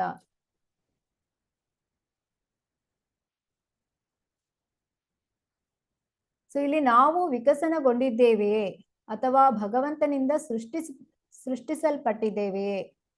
ಇದನ್ನು ನೀವು ಚಾಟ್ ನಲ್ಲಿ ಹಾಕ್ಬೋದು. ಯಾಕೆಂತ ಹೇಳಿದ್ರೆ ಸೈನ್ಸ್ ಅಲ್ಲಿ ಹೇಳುವಂತದ್ದು ಲೈಫ್ ಕಮ್ಸ್ ಫ್ರಮ್ ಮ್ಯಾಟರ್ ಅಂತ ಹೇಳ್ತಾರೆ, ಆದ್ರೆ ಲೈಫ್ ಕಮ್ಸ್ ಫ್ರಮ್ ಲೈಫ್ ಅಂತ ಹೇಳುವಂಥದ್ದು ತಿಳಿಬೇಕು. ಸತ್ವಂ ರಜಸ್ತಮ ಇತಿ ಗುಣ ಪ್ರಕೃತಿ ಸಂಭವಾಹ ನಿಬಧ್ನಂತಿ ಮಹಾಬಾಹೋ ದೇಹೇ ದೇಹಿನಮವ್ಯಯಂ. ಐಹಿಕ ಪ್ರಕೃತಿಯಲ್ಲಿ 3 ಗುಣಗಳಿವೆ, ಸತ್ವ, ರಜಸ್ಸು ಮತ್ತು ತಮಸ್ಸು. ಮಹಾಬಾಹುವಾದ ಅರ್ಜುನನೇ, ನಿತ್ಯನಾದ ಜೀವಿಯು ಪ್ರಕೃತಿಯೊಡನೆ ಸಂಪರ್ಕ ಪಡೆದಾಗ ಅವನು ಈ ಗುಣಗಳ ಬಂಧನಕ್ಕೆ ಸಿಕ್ಕಿಕೊಳ್ಳುತ್ತಾನೆ. ಇಲ್ಲಿ ಆತ್ಮ, ಜೀವಾತ್ಮ ಸಚ್ಚಿದಾನಂದ ರೂಪ. ಹೇಗೆ? ಸಚ್ಚಿತ್ ಆನಂದ ಅಂದ್ರೆ ಶಾಶ್ವತವಾಗಿರುವಂಥದ್ದು, ಹಾಗೆ ಜ್ಞಾನಯುಕ್ತವಾಗಿರುವಂಥದ್ದು ಮತ್ತು ಆನಂದಮಯವಾಗಿರುವಂಥದ್ದು. ಆದುದರಿಂದ ಜೀವಿಗೂ ಐಹಿಕ ಪ್ರಕೃತಿಗೂ ಸಂಬಂಧವಿಲ್ಲ, ಅಂದ್ರೆ ಜೀವಾತ್ಮನಿಗೆ. ಆದರೂ ಆತನು ಐಹಿಕ ಜಗತ್ತಿನಿಂದ ಬದ್ಧನಾದ್ದರಿಂದ ಅವನು ಐಹಿಕ ಪ್ರಕೃತಿಯ ಗುಣತ್ರಯಗಳ ಪ್ರಬಲ ಪ್ರಭಾವದಲ್ಲಿ ವರ್ತಿಸ್ತಾನೆ. ಆದ್ರೆ ಈ ಜಡ ದೇಹದಲ್ಲಿ ಇರೋ ಕಾರಣ ಏನಾಯ್ತು? ಆತ್ಮ ಸಿಕ್ಕಿಕೊಳ್ತದೆ ಅಂತ ಹೇಳಿದ್ರೆ ಹೇಗೆ? ಈ 3 ಗುಣಗಳು ಸತ್ವ, ರಜೋ, ತಮ, ಈ 3 ಗುಣಗಳಿಂದ ಅವನು ಬಂಧಿತನಾಗಿದ್ದಾನೆ. ಸತ್ವ ಗುಣದಲ್ಲಿರುವ ವ್ಯಕ್ತಿಯ ಗುಣಗಳು ಯಾವುವು? ಇದನ್ನ ನೀವು ಝೂಮ್ ಚಾಟ್ ನಲ್ಲಿ ಹಾಕ್ಬೋದು, ಹ್ಯಾಂಡ್ ರೈಸ್ ಮಾಡಿ ಕೂಡ ಹೇಳ್ಬೋದು.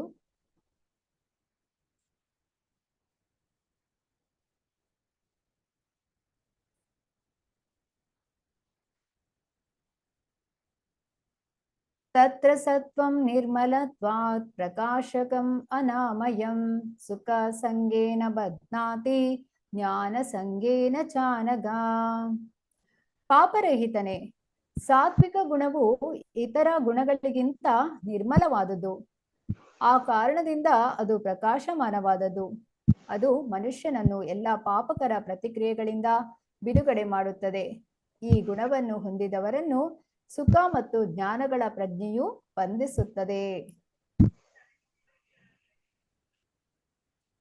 ಇಲ್ಲಿ ಸತ್ವಗುಣದಲ್ಲಿ ಜೀವಿಯು ಹೇಗಿರ್ತಾನೆ? ಸುಖವಾಗಿರ್ತಾನೆ. ರಜೋಗುಣದಲ್ಲಿ ಹೆಚ್ಚು ಚಟುವಟಿಕೆಯಿಂದ ಇರ್ತಾನೆ. ತಮಗುಣದಲ್ಲಿ ನಿಸ್ಸಹಾಯಕನಾಗಿರ್ತಾನೆ. ಸೊ ಸತ್ವಗುಣ ಇರುವವನ ಮೇಲೆ ಐಹಿಕ ದುಃಖಗಳು ಅಷ್ಟೊಂದು ಪರಿಣಾಮ ಮಾಡೋದಿಲ್ಲ ಮತ್ತು ಅವನಿಗೆ ಐಹಿಕ ಜ್ಞಾನದಲ್ಲಿ ಮುಂದುವರಿಯುವ ಭಾವನೆ ಇರ್ತದೆ. ಹೇಗೆ? ಸತ್ವಗುಣ ಅಂತ ಹೇಳಿದ್ರೆ ಹೆಚ್ಚಿನ ಜ್ಞಾನ ಮತ್ತು ಹೆಚ್ಚಿನ ಸುಖದ ಭಾವನೆ. ಆದ್ರೆ ಇಲ್ಲಿ ಒಂದು ಕಷ್ಟ ಇದೆ. ಏನದು? ಅವನು ತಿಳಿತಾನೆ, ನಾನು ಇತರರಿಗಿಂತ ಶ್ರೇಷ್ಠ, ನಾನು ಜ್ಞಾನದಲ್ಲಿ ಮುಂದೆ ಇದ್ದೇನೆ. ಅದು ಅವನನ್ನು ಬಂಧಿಸ್ತದೆ. ಅವನು ಮತ್ತೆ ಈ ಒಂದು ಭೌತಿಕ ಪ್ರಪಂಚದಲ್ಲಿ ಅವನು ಈ ಹುಟ್ಟುವುದು, ಸಾಯುವುದು, ಈ ಚಕ್ರದಲ್ಲಿ ಸಿಲುಕಿಕೊಳ್ತಾನೆ. ಉದಾಹರಣೆಗೆ ವಿಜ್ಞಾನಿ, ತತ್ವಶಾಸ್ತ್ರಜ್ಞರು, ಅವ್ರಿಗೆಲ್ಲರಿಗೂ ಕೂಡ ಅಂದ್ರೆ ನಾನು ಇತರರಿಗಿಂತ ಶ್ರೇಷ್ಠ ಅಂತ ತಿಳಿದಿರ್ತದೆ ಅಂತ ಹೇಳಲಾಗ್ತದೆ ಇಲ್ಲಿ. ಸೊ ಐಹಿಕ ಶಕ್ತಿಯ ಮಾಯೆಯಿಂದ ಈ ಬಗೆಯ ಬದುಕು ಸಂತೋಷಕರವಾಗಿದೆ ಎಂದು ಜೀವಿಯು ಭ್ರಮೆಯಲ್ಲಿ ಅಂದ್ರೆ ತಿಳಿತಾನೆ, ಅವನು ಭಾವಿಸ್ತಾನೆ ಆ ರೀತಿಯಾಗಿ.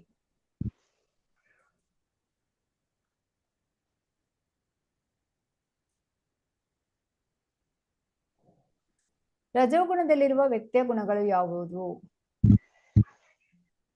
ರಜೋರಾಗಾತ್ಮಕಂ ವಿದ್ಧಿ ತೃಷ್ಣಾ ಸಂಗಾ ಸಮುದ್ಭವಂ ತನ್ನಿಬಧ್ನಾತಿ ಕೌಂತೇಯ ಕರ್ಮ ಸಂಗೇನ ದೇಹಿನಂ. ಕುಂತಿಯ ಮಗನಾದ ಅರ್ಜುನನೇ, ರಜೋಗುಣವು ಮಿತಿಯಿಲ್ಲದ ಆಸೆಗಳು ಮತ್ತು ಬಯಕೆಗಳಿಂದ ಹುಟ್ಟುತ್ತದೆ. ಇದರಿಂದಾಗಿ ದೇಹಧಾರಿಯಾದ ಜೀವಿಯು ಐಹಿಕ ಕಾಮ್ಯಕರ್ಮಗಳಲ್ಲಿ ಸಿಕ್ಕಿಕೊಳ್ಳುತ್ತಾನೆ. ಇಲ್ಲಿ ರಜೋಗುಣವು ಹೆಚ್ಚಾದಾಗ ಏನಾಗುತ್ತೆ? ಮನುಷ್ಯನಿಗೆ ಐಹಿಕ ಭೋಗದ ಹಂಬಲ ಜಾಸ್ತಿ ಆಗ್ತದೆ. ಅವನು ಇಂದ್ರಿಯ ತೃಪ್ತಿಯನ್ನು ಬಯಸ್ತಾನೆ. ಇಂದ್ರಿಯ ತೃಪ್ತಿಗಾಗಿ ರಜೋಗುಣದ ಮನುಷ್ಯನು ಸಮಾಜದಲ್ಲಿ ಮತ್ತು ದೇಶದಲ್ಲಿ ಗೌರವವನ್ನು ಬಯಸ್ತಾನೆ. ಅವನಿಗೆ ಒಳ್ಳೆಯ ಮಕ್ಕಳು, ಹೆಂಡತಿ ಮತ್ತು ಮನೆಗಳಿಂದ ಕೂಡಿದ ಸುಖವಾದ ಸಂಸಾರವು ಬೇಕು. ಹಾಗಾಗಿ ಕಷ್ಟಪಟ್ಟು ಕೆಲಸ ಮಾಡ್ತಾನೆ. ಇದು ಏನಾಗುತ್ತೆ? ಅವನನ್ನು ಬಂಧಿಸುತ್ತದೆ. ಇಲ್ಲಿ ನೀವು ನೋಡಿದ್ರಿ, ಸತ್ವಗುಣ ಆಗ್ಲಿ ರಜೋಗುಣ ಆಗ್ಲಿ ಅವರಲ್ಲಿ ಆಧ್ಯಾತ್ಮಿಕಕ್ಕೆ ಅಂದ್ರೆ ಭಗವಂತನ ಬಗ್ಗೆ ತಿಳಿದುಕೊಳ್ಳೋದಕ್ಕೆ ಅವರಲ್ಲಿ ಸಮಯಾವಕಾಶ ಇರೋದಿಲ್ಲ. ಆದ್ರೆ ಸತ್ವಗುಣಕ್ಕೆ ಬಂದ್ರೆ ಅಲ್ಲಿ ಸ್ವಲ್ಪ ಅವರು ಮುಂದೆ ಆ ಒಂದು ಭಗವಂತನ ತಿಳಿಯೋದಕ್ಕೆ ಅವ್ರಿಗೆ ಅವಕಾಶ ಹೆಚ್ಚಾಗಿರುತ್ತದೆ. ಅದು ಪೂರ್ಣವಾಗಿ ಅವರು ಕೊಡೋದಿಲ್ಲ. ಅಲ್ಲಿ ಕೂಡ ಅವ್ರಿಗೆ ಏನಾಗ್ತದೆ? ಅವರು ಇತರರಿಗಿಂತ ಶ್ರೇಷ್ಠ ಅಂತೇಳಿ ಭಾವಿಸಿ ಆ ಒಂದು ಭ್ರಮೆಯಲ್ಲಿ ಇರ್ತಾರೆ.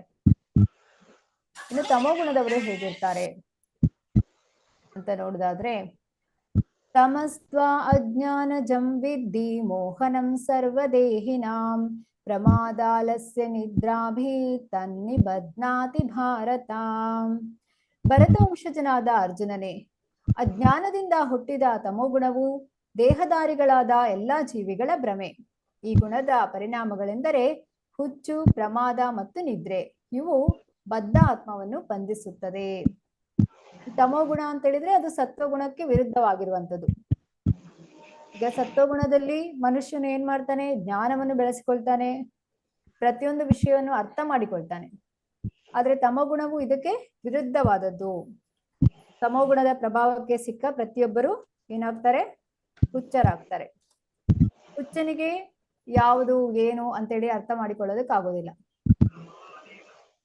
ಸೊ ಏನಾಗುತ್ತೆ? ತಮೋಗುಣದಲ್ಲಿದ್ರೆ ಅವರಲ್ಲಿದ್ದ ಸ್ವಲ್ಪ ಜ್ಞಾನ ಕೂಡ ಅದು ನಷ್ಟ ಆಗುತ್ತೆ ಅಂತ ಹೇಳಲಾಗ್ತದೆ. ಯಾಕೆಂದ್ರೆ ಅವರು ವಸ್ತುಗಳನ್ನು ಇರುವಂತೆಯೇ ಅವರು ಅದನ್ನ ಒಪ್ಪಿಕೊಳ್ಳೋದಕ್ಕೆ ಅಂದ್ರೆ ಅದರ ಬಗ್ಗೆ ತಿಳಿದುಕೊಳ್ಳೋದಕ್ಕೆ ಸಾಧ್ಯ ಇಲ್ಲ. ಈ ತಮೋಗುಣದಲ್ಲಿ ಅವರು ಮಾದಕ ವಸ್ತುಗಳ ಸೇವನೆ ಹೆಚ್ಚು ನಿದ್ರೆ ಮಾಡ್ತಾ ಇರ್ತಾರೆ.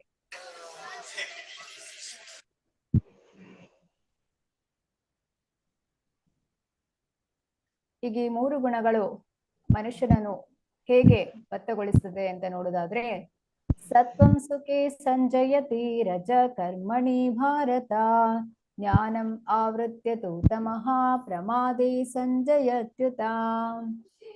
ಭರತ ವಂಶಜನಾದ ಅರ್ಜುನನೇ, ಸತ್ವಗುಣವು ಮನುಷ್ಯನನ್ನು ಸುಖವಾಗಿರಲು ಬದ್ಧಗೊಳಿಸುತ್ತದೆ. ರಜೋಗುಣವು ಕಾಮ್ಯ ಕರ್ಮಗಳನ್ನು ಮಾಡಲು ಬದ್ಧಗೊಳಿಸುತ್ತದೆ. ತಮಸ್ಸು ಮನುಷ್ಯನ ಜ್ಞಾನವನ್ನು ಆವರಿಸಿ ಅವನನ್ನು ಹುಚ್ಚಿಗೆ ಬದ್ಧಗೊಳಿಸುತ್ತದೆ.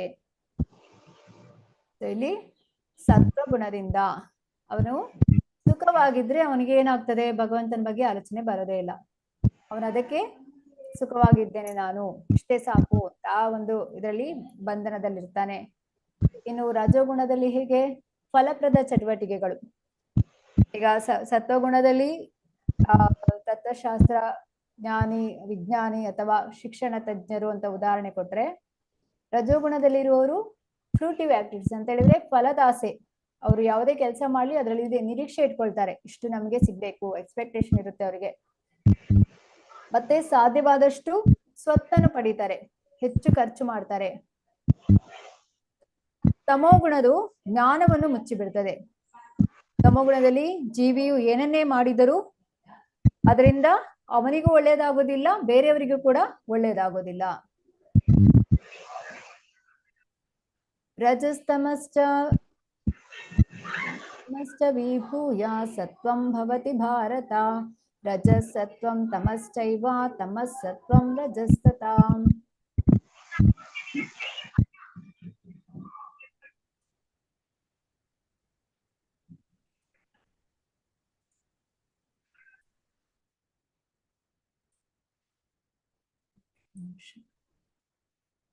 ಭರತ ವಂಶಜನಾದ ಅರ್ಜುನನೇ, ಒಮ್ಮೊಮ್ಮೆ ಸತ್ವಗುಣವು ರಜೋಗುಣವನ್ನು ತಮೋಗುಣವನ್ನು ಸೋಲಿಸಿ ತಾನು ಪ್ರಬಲವಾಗುತ್ತದೆ. ಕೆಲವೊಮ್ಮೆ ರಜೋಗುಣವು ಸತ್ವ ಮತ್ತು ತಮೋಗುಣಗಳನ್ನು ಸೋಲಿಸುತ್ತದೆ. ಇನ್ನೂ ಕೆಲವು ಬಾರಿ ತಮೋಗುಣವು ಸತ್ವ ಮತ್ತು ರಜೋಗುಣಗಳನ್ನು ಸೋಲಿಸುತ್ತದೆ. ಈ ರೀತಿಯಲ್ಲಿ ಮೇಲುಗೈಯಾಗಲು ಸದಾ ಸ್ಪರ್ಧೆ ಇರುತ್ತದೆ. ಈಗ ನಿಮಗೆ ಇದು ಅನುಭವಕ್ಕೆ ಬಂದಿರುತ್ತೆ. ಹೇಗೆ? ಈಗ ಸತ್ವಗುಣ ಅಂತ ಹೇಳಿದ್ರೆ ಬೆಳಿಗ್ಗೆ ಬೇಗ ಎದ್ದು ಒಂದು 4:15 ಗಂಟೆಗೆ ಜಪ ಮಾಡುವಂಥದ್ದು, ಮಂಗಳಾರತಿ ಅಟೆಂಡ್ ಮಾಡುವಂಥದ್ದು, ಇದೆಲ್ಲವೂ ಕೂಡ ನಮಗೆ ಆ ಸತ್ವಗುಣದಲ್ಲಿ ನಮಗೆ ಅದನ್ನು ನಮಗೆ ಪ್ರೇರೇಪಿಸಿದ್ರೆ, ರಜೋಗುಣದಲ್ಲಿ ಹೇಗೆ ಇಲ್ಲ, ಸ್ವಲ್ಪ ಒಂದು 5-6 ಗಂಟೆಗೆ ಎದ್ರೆ ಸಾಕಾಗ್ತದೆ, ವಾಕಿಂಗ್ ಹೋಗ್ಬೇಕು, ಟೆಂಪಲ್ಗೆ ಹೋಗೋದು ಬೇಡ, ಈ ರೀತಿಯಾಗಿ. ಅಂದ್ರೆ ಇಲ್ಲಿ ಗುಣಗಳು ಒಂದರಿಂದ ಒಂದು ಪ್ರಬಲವಾಗಿರ್ತದೆ. ಅಂದ್ರೆ ಒಂದು ಗುಣವನ್ನು ಸೋಲಿಸಿ ಮತ್ತೊಂದು ಗುಣ ಪ್ರಬಲವಾಗುವಂಥದ್ದು. ಹಾಗೆ ಇನ್ನು ತಮ್ಮ ಗುಣ ಅಂತ ಹೇಳಿದ್ರೆ ಇಲ್ಲ, ಒಂದು 10-12 ಗಂಟೆವರೆಗೆ ಮಲಗಿಕೊಂಡೇ ಇರೋದು, ಮತ್ತೆ ಎದ್ದು ಕೆಲಸ ಮಾಡಿದ್ರೆ ಆಯ್ತು ಅಂತೇಳಿ, ಈ ರೀತಿಯಾಗಿ ಇದು ತಮ್ಮ ಗುಣದ ಲಕ್ಷಣವಾಗಿರುತ್ತದೆ. ಇದು ಪ್ರತಿನಿತ್ಯ ನಡೀತಾ ಇರುತ್ತೆ. ಅದಕ್ಕೆ ನಾವು ಈ ಗುಣಾತೀತರಾಗೋದು ಹೇಗೆ? ಯಾವುದಕ್ಕೂ ನಾವೀಗ ಒಂದು ಯಾರಾದ್ರೂ ನಮಗೆ ಕೋಪ ಬರುವ ಹಾಗೆ ಪ್ರಚೋದನೆ ಮಾಡಿದ್ರೆ ಆಗ ಸಿಟ್ಟು ಬರ್ತದೆ. ಸೊ ಅಲ್ಲಿ ಈ ಗುಣಗಳು ಮೇಲುಗೈಯನ್ನು ಸಾಧಿಸ್ತದೆ. ಈ ಗುಣಗಳನ್ನು ಆಚೆ ಬರುವುದು ಹೇಗೆ? ಇದನ್ನು ನಮಗೆ ಹರೇ ಕೃಷ್ಣ ಮಹಾಮಂತ್ರವನ್ನು ಜಪಿಸುವುದರಿಂದ ಮಾತ್ರ ಸಾಧ್ಯ, ಭಕ್ತಿ ಸೇವೆಯನ್ನು ಮಾಡುವುದರಿಂದ ಮಾತ್ರ ಸಾಧ್ಯ ಆಗ್ತದೆ ಗುಣಾತೀತರಾಗೋದಕ್ಕೆ. ಇಲ್ಲದಿದ್ರೆ ಅದನ್ನು ಗೆಲ್ಲುವುದು ಸಾಧ್ಯ ಇಲ್ಲ. ಇಲ್ಲಿ ನೋಡ್ಬೋದು ನೀವು, ಮನಸ್ಸನ್ನು 3 ಗುಣಗಳು ಯಾವ ರೀತಿಯಾಗಿ ಹರಾಸ್ ಮಾಡ್ತಾ ಇದೆ ಅಂತೇಳಿ ಅಲ್ವಾ? ನಾವು ಪ್ರತಿಯೊಂದಕ್ಕೂ ಕೂಡ ಪ್ರತಿಕ್ರಿಯಿಸ್ತಾ ಇರ್ತೇವೆ. ಯಾವುದನ್ನು ಕೂಡ ಈಗ ಯಾರು ಶುದ್ಧ ಭಕ್ತರಿರ್ತಾರೆ ಅವರು ಎಲ್ಲವೂ ಇದು ಗುಣದಿಂದವೇ, ಈ ಗುಣ ಮಾಡ್ತಾ ಇರೋದು, ಪ್ರಕೃತಿಯ ಗುಣಗಳೇ ಇದು ಮಾಡ್ತಾ ಇರೋದು ಅಂತ ಅವ್ರಿಗೆ ಗೊತ್ತಿರುತ್ತೆ. ಅವ್ರು ಯಾವುದಕ್ಕೂ ಕೂಡ ಆ ಒಂದು ಪ್ರಚೋದನೆಗೆ ಒಳಗಾಗೋದಿಲ್ಲ. ಆದ್ರೆ ನಾವಾದ್ರೂ ಏನು ಮಾಡ್ತೇವೆ, ನಾವು ತಕ್ಷಣ ನಾವು ಪ್ರತಿಕ್ರಿಯಿಸ್ತೇವೆ. ಯಾಕೆ? ನಾವು ಈ ಗುಣಗಳ ಒಂದು ಹಿಡಿತದಲ್ಲಿ ಇದ್ದೇವೆ, ಮಾಯೆಯ ಹಿಡಿತದಲ್ಲಿ ಇದ್ದೇವೆ. ದೇಹದ ಎಲ್ಲಾ ದ್ವಾರಗಳನ್ನು ಜ್ಞಾನವು ಬೆಳಗಿದಾಗ ಸತ್ವಗುಣದ ಅಭಿವ್ಯಕ್ತಿಯನ್ನು ಅನುಭವಿಸಬಹುದು. ಈಗ ದೇಹಕ್ಕೆ 9 ದ್ವಾರಗಳಿವೆ. ಯಾವುದೆಲ್ಲ? 2 ಕಣ್ಣುಗಳು, 2 ಕಿವಿಗಳು, 2 ಮೂಗಿನ ಹೊಳ್ಳೆಗಳು, ಬಾಯಿ, ಜನನಾಂಗ ಮತ್ತು ಗುದ. ಪ್ರತಿಯೊಂದು ದ್ವಾರಕ್ಕೂ ಸತ್ವಗುಣದ ಲಕ್ಷಣಗಳಿಂದ ಬೆಳಕು ಬಂದಾಗ ಮನುಷ್ಯನು ಸತ್ವಗುಣವನ್ನು ಬೆಳೆಸಿಕೊಂಡಿದ್ದಾನೆ ಎಂದು ತಿಳಿಬೇಕು. ಸತ್ವಗುಣದಲ್ಲಿ ಮನುಷ್ಯನು ವಸ್ತುಗಳನ್ನು ಸರಿಯಾದ ಸ್ಥಿತಿಯಲ್ಲಿ ನೋಡಬಲ್ಲ, ಸರಿಯಾದ ಸ್ಥಿತಿಯಲ್ಲಿ ಕೇಳಬಲ್ಲ, ಸರಿಯಾದ ಸ್ಥಿತಿಯಲ್ಲಿ ರುಚಿ ನೋಡಬಲ್ಲ. ಸೊ ಇಲ್ಲಿ ಸತ್ವಗುಣದಲ್ಲಿ ಹೇಗೆ ಅವರು ಅಂತರಂಗ ಮತ್ತು ಬಹಿರಂಗದಲ್ಲಿ ಮನುಷ್ಯನು ಪರಿಶುದ್ಧನಾಗಿರ್ತಾನೆ. ಭರತ ವಂಶದಲ್ಲಿ ಮುಖ್ಯನಾದ ಅರ್ಜುನನೇ, ರಜೋಗುಣವು ಹೆಚ್ಚಿದಾಗ ಅತಿ ಮೋಹ, ಫಲಾಪೇಕ್ಷೆ ಇರುವ ಕರ್ಮ, ಅಧಿಕ ಶ್ರಮ, ತಡೆಯಲಾಗದ ಬಯಕೆ ಮತ್ತು ಹಂಬಲ, ಈ ಲಕ್ಷಣಗಳು ಹೆಚ್ಚುತ್ತವೆ. ಇಲ್ಲಿ ರಜೋಗುಣದ ಲಕ್ಷಣಗಳೇನು? ಅವ್ರಿಗೆ ಎಲ್ಲವೂ ಕೂಡ ಅತಿಯಾಗಿ ಎಲ್ಲವೂ ಅಪೇಕ್ಷೆ ಇರುತ್ತೆ ಅಂತ ಹೇಳಿದ್ರೆ, ಹೆಚ್ಚು ಈಗ ಇಷ್ಟೇ ಸಮಯ ಕೆಲಸ ಮಾಡ್ಬೇಕು ಅಂತ ಇರುತ್ತೆ. ಒಂದು 6 ಅವರ್ಸ್ ಕೆಲಸ ಮಾಡಿ ಅಂದ್ರೆ, ಇಲ್ಲ ನಾವೊಂದು 9 ಅವರ್ಸ್ ಕೆಲಸ ಮಾಡ್ತೇವೆ, ಮತ್ತೆ ನಮ್ಗೊಂದಷ್ಟು ಹೆಚ್ಚು ಸಂಗ್ರಹಿಸ್ಬೇಕು, ಹಣ ಸಂಗ್ರಹಿಸ್ಬೇಕು, ಸೊ ಒಂದು ಖರೀದಿ ಮಾಡ್ಬೇಕು, ಇದೇ ಅವರ ಲೆಕ್ಕಾಚಾರಗಳು ಇರ್ತವೆ. ಅಂದ್ರೆ ಅತೃಪ್ತತೆ, ಇದು ರಜೋಗುಣದ ಲಕ್ಷಣವಾಗಿರುತ್ತದೆ. ಇನ್ನು ತಮೋಗುಣದವರು ಹೇಗಿರ್ತಾರೆ? ಕುರುವಂಶಜನಾದ ಅರ್ಜುನನೇ, ತಮೋಗುಣವು ವೃದ್ಧಿಯಾದಾಗ ಕತ್ತಲು, ಜಡತ್ವ, ಹುಚ್ಚು ಮತ್ತು ಭ್ರಾಂತಿಗಳು ಕಾಣಿಸಿಕೊಳ್ತವೆ. ಇವರು ಯಾವುದು ವಿರುದ್ಧವಾಗಿಯೇ ಮಾಡುವಂಥದ್ದು. ಅಂದ್ರೆ ಶಾಸ್ತ್ರದಲ್ಲಿ ಏನು ಉಲ್ಲೇಖ ಇದೆ ಅದರ ಪ್ರಕಾರ ಇವರು ನಡೆದುಕೊಳ್ಳೋದಿಲ್ಲ. ಇವರದೇ ಆದ ಒಂದು ಮನಸ್ಸಿಗೆ ಬಂದಂತೆ ನಡೆದುಕೊಳ್ತಾ ಇರ್ತಾರೆ. ಇದರಿಂದಾಗಿ ಏನಾಗುತ್ತೆ, ಅವರಲ್ಲಿ ಜಡತ್ವ, ಹುಚ್ಚು, ಭ್ರಾಂತಿಗಳು ಕಾಣಿಸಿಕೊಳ್ತವೆ. ಈ ಗುಣಗಳಲ್ಲಿರುವ ಜನರು ಸತ್ವ, ರಜಸ್ಸು, ತಮಸ್ಸು ಸತ್ತ ನಂತರ ಎಲ್ಲಿಗೆ ಹೋಗ್ತಾರೆ? ಇದನ್ನು ನೀವು ಉತ್ತರಿಸಬಹುದು. ಯದಾ ಸತ್ವೇ ಪ್ರವೃದ್ಧಿ ತು ಪ್ರಲಯಂ ಯಾತಿ ದೇಹಭೃತ್ ತದೋತ್ತಮ ವಿದಾಂ ಲೋಕಾನ್ ಅಮಲಾನ್ ಪ್ರತಿಪದ್ಯತೆ. ಸತ್ವಗುಣದಲ್ಲಿ ಮನುಷ್ಯನು ಸತ್ತರೆ ಅವನು ಮಹರ್ಷಿಗಳ ಪರಿಶುದ್ಧವಾದ ಉನ್ನತ ಲೋಕಗಳನ್ನು ತಲುಪುತ್ತಾನೆ.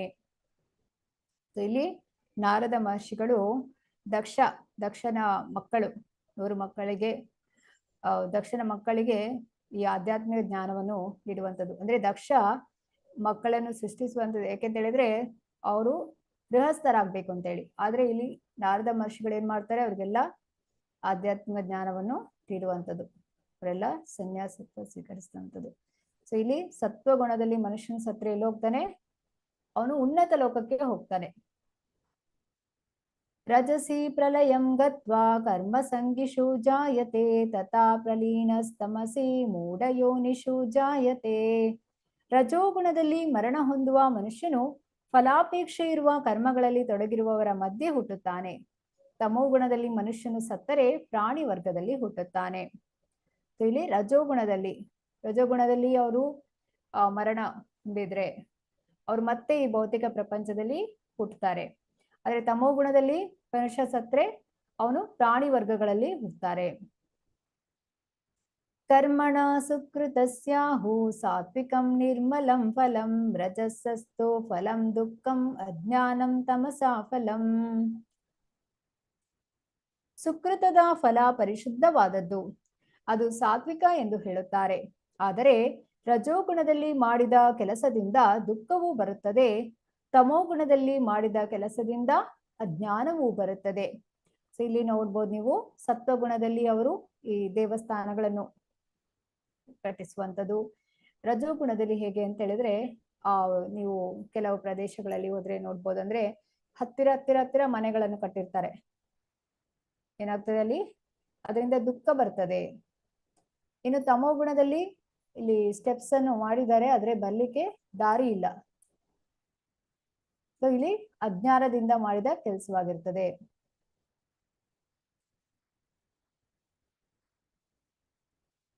ಸತ್ವಾತ್ ಸಂಜಾಯತೆ ಜ್ಞಾನಂ ರಜಸೋ ಲೋಭ ಏವ ಚ ಪ್ರಮಾದ ಮೋಹೌ ತಮಸೋ ಭವತೋ ಜ್ಞಾನಮೇವ ಚ. ಸತ್ವಗುಣದಿಂದ ನಿಜವಾದ ಜ್ಞಾನವು ಬೆಳೆಯುತ್ತದೆ, ರಜೋಗುಣದಿಂದ ಲೋಭವು ಬೆಳೆಯುತ್ತದೆ, ತಮೋಗುಣದಿಂದ ಅಜ್ಞಾನ, ಬಹುಮೂರ್ಖತನ, ಹುಚ್ಚು ಮತ್ತು ಭ್ರಾಂತಿಗಳು ಬೆಳೆಯುತ್ತವೆ. ಸೊ ಇಲ್ಲಿ ನೋಡ್ಬೋದು ನೀವು, face is the index of the mind ಅಂತಾರಲ್ಲ ಹಾಗೆ.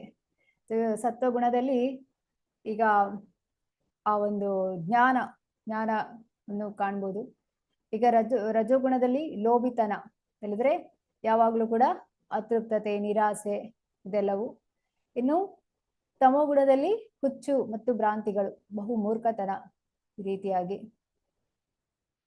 ಹೇಗೆ ಸತ್ವಗುಣದಲ್ಲಿ ಈ ರೀತಿ ಇದ್ರೆ ರಜೋಗುಣದಲ್ಲಿ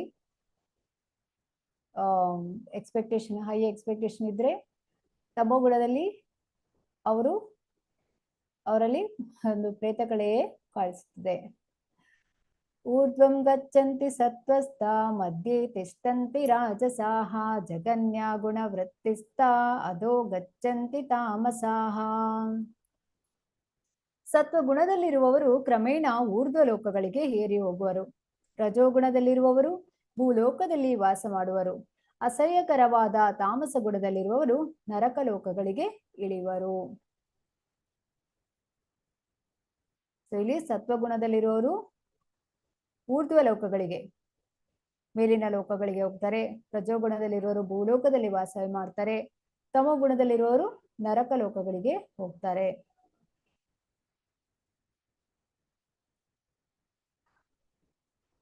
ಇಲ್ಲಿ ನೋಡ್ಬೋದು ನೀವು ಹೇಗೆ ಸತ್ವಗುಣ ಮತ್ತೆ ತಮೋಗುಣ. ರಜೋಗುಣ ಆದ್ರೆ ಅವರು ಮತ್ತೆ ಈ ಭೂಲೋಕದಲ್ಲಿ ಜನಿಸ್ತಾರೆ. ಇಲ್ಲಿ ಈ ಒಂದು ಭೂಲೋಕದ ಮೇಲಿನ ಲೋಕಗಳು, ಈ ಸತ್ವಗುಣದಲ್ಲಿರೋರು ಈ ಲೋಕಗಳಿಗೆ ಹೋಗ್ತಾರೆ. ಭೂವರ್ಲೋಕ, ಸ್ವರ್ಗಲೋಕ, ಮಹರ್ಲೋಕ, ಜನಲೋಕ, ತಪೋಲೋಕ, ಸತ್ಯಲೋಕ ಈ ರೀತಿಯಾಗಿ. ನಂತರ ತಮೋಗುಣದಲ್ಲಿರುವವರು, ಈ ರಜಗುಣದಲ್ಲಿರುವವರು ಈ ಭೂಲೋಕದಲ್ಲಿಯೇ ಮತ್ತೆ ಜನಿಸ್ತಾರೆ. ಆದ್ರೆ ತಮೋಗುಣದಲ್ಲಿರುವವರು ಅಂದ್ರೆ ಅತಲ, ವಿತಲ, ಸುತಲ, ತಲಾತಲ, ಮಹಾತಲ, ರಸತಲ ಅಂತೇಳಿ ಈ ರೀತಿಯಾಗಿ ಪಾತಾಳ ಲೋಕಕ್ಕೆ ಹೋಗುತ್ತಾರೆ, ಅಲ್ಲಿ ಜನಿಸ್ತಾರೆ ಅವರು. ಆದ್ದರಿಂದ ನಾನು ಈ ಗುಣಗಳನ್ನು ಮೀರಬಹುದೇ? ಸೊ ನೀವು ಈ ಗುಣಗಳನ್ನು ಮೀರಬಹುದಾ?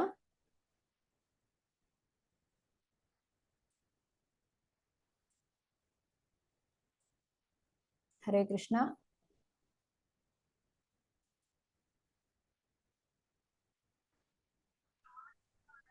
नान्यं गुणेभ्य कर्तारं यदा द्रष्टानुपश्यति गुणेभ्यश्च परं वेत्ति ಮದ್ಭಾವಂ ಸೋ ಅಧಿಗಚ್ಚತಿ. ಎಲ್ಲ ಚಟುವಟಿಕೆಗಳಲ್ಲಿ ಈ ಗುಣಗಳಲ್ಲದೆ ಬೇರೆ ಕರ್ತೃವಿಲ್ಲ ಎನ್ನುವುದನ್ನು ಮನುಷ್ಯನು ಸರಿಯಾಗಿ ಅರ್ಥ ಮಾಡಿಕೊಂಡು ಈ ಎಲ್ಲಾ ಗುಣಗಳಿಗೆ ಅತೀತನಾದ ಪರಮ ಪ್ರಭುವನ್ನು ಅರಿತಾಗ ಆಧ್ಯಾತ್ಮಿಕ ಭಾವವನ್ನು ಪಡೆಯುತ್ತಾನೆ. ಸೊ ಎಲ್ಲಾ ಚಟುವಟಿಕೆಗಳು ಅವು ಏನೇ ಕೆಲಸಗಳನ್ನು ಮಾಡಿದ್ರು ಕೂಡ ಅದು ಗುಣಗಳಲ್ಲದೆ ಬೇರೆ ಕರ್ತೃವಿಲ್ಲ ಎನ್ನುವುದನ್ನು ಯಾರು ಅರ್ಥ ಮಾಡಿಕೊಳ್ತಾರೆ ಅವರು ಗುಣಾತೀತರಾಗ್ಬೋದು. ಗುಣಾತೀತ ಅಂತ ಹೇಳಿದ್ರೆ 3 ಗುಣಗಳನ್ನು, ಎಲ್ಲಾ ಗುಣಗಳಿಗೆ ಅತೀತನಾದ ಪರಮ ಪ್ರಭುವನ್ನು, 3 ಗುಣಗಳಿಂದ ಆಚೆ ಇರುವಂತದ್ದು ಭಗವಂತನನ್ನು ಅರಿತಾಗ ಅವರು ಆಧ್ಯಾತ್ಮಿಕ ಭಾವವನ್ನು ಪಡಿತಾರೆ.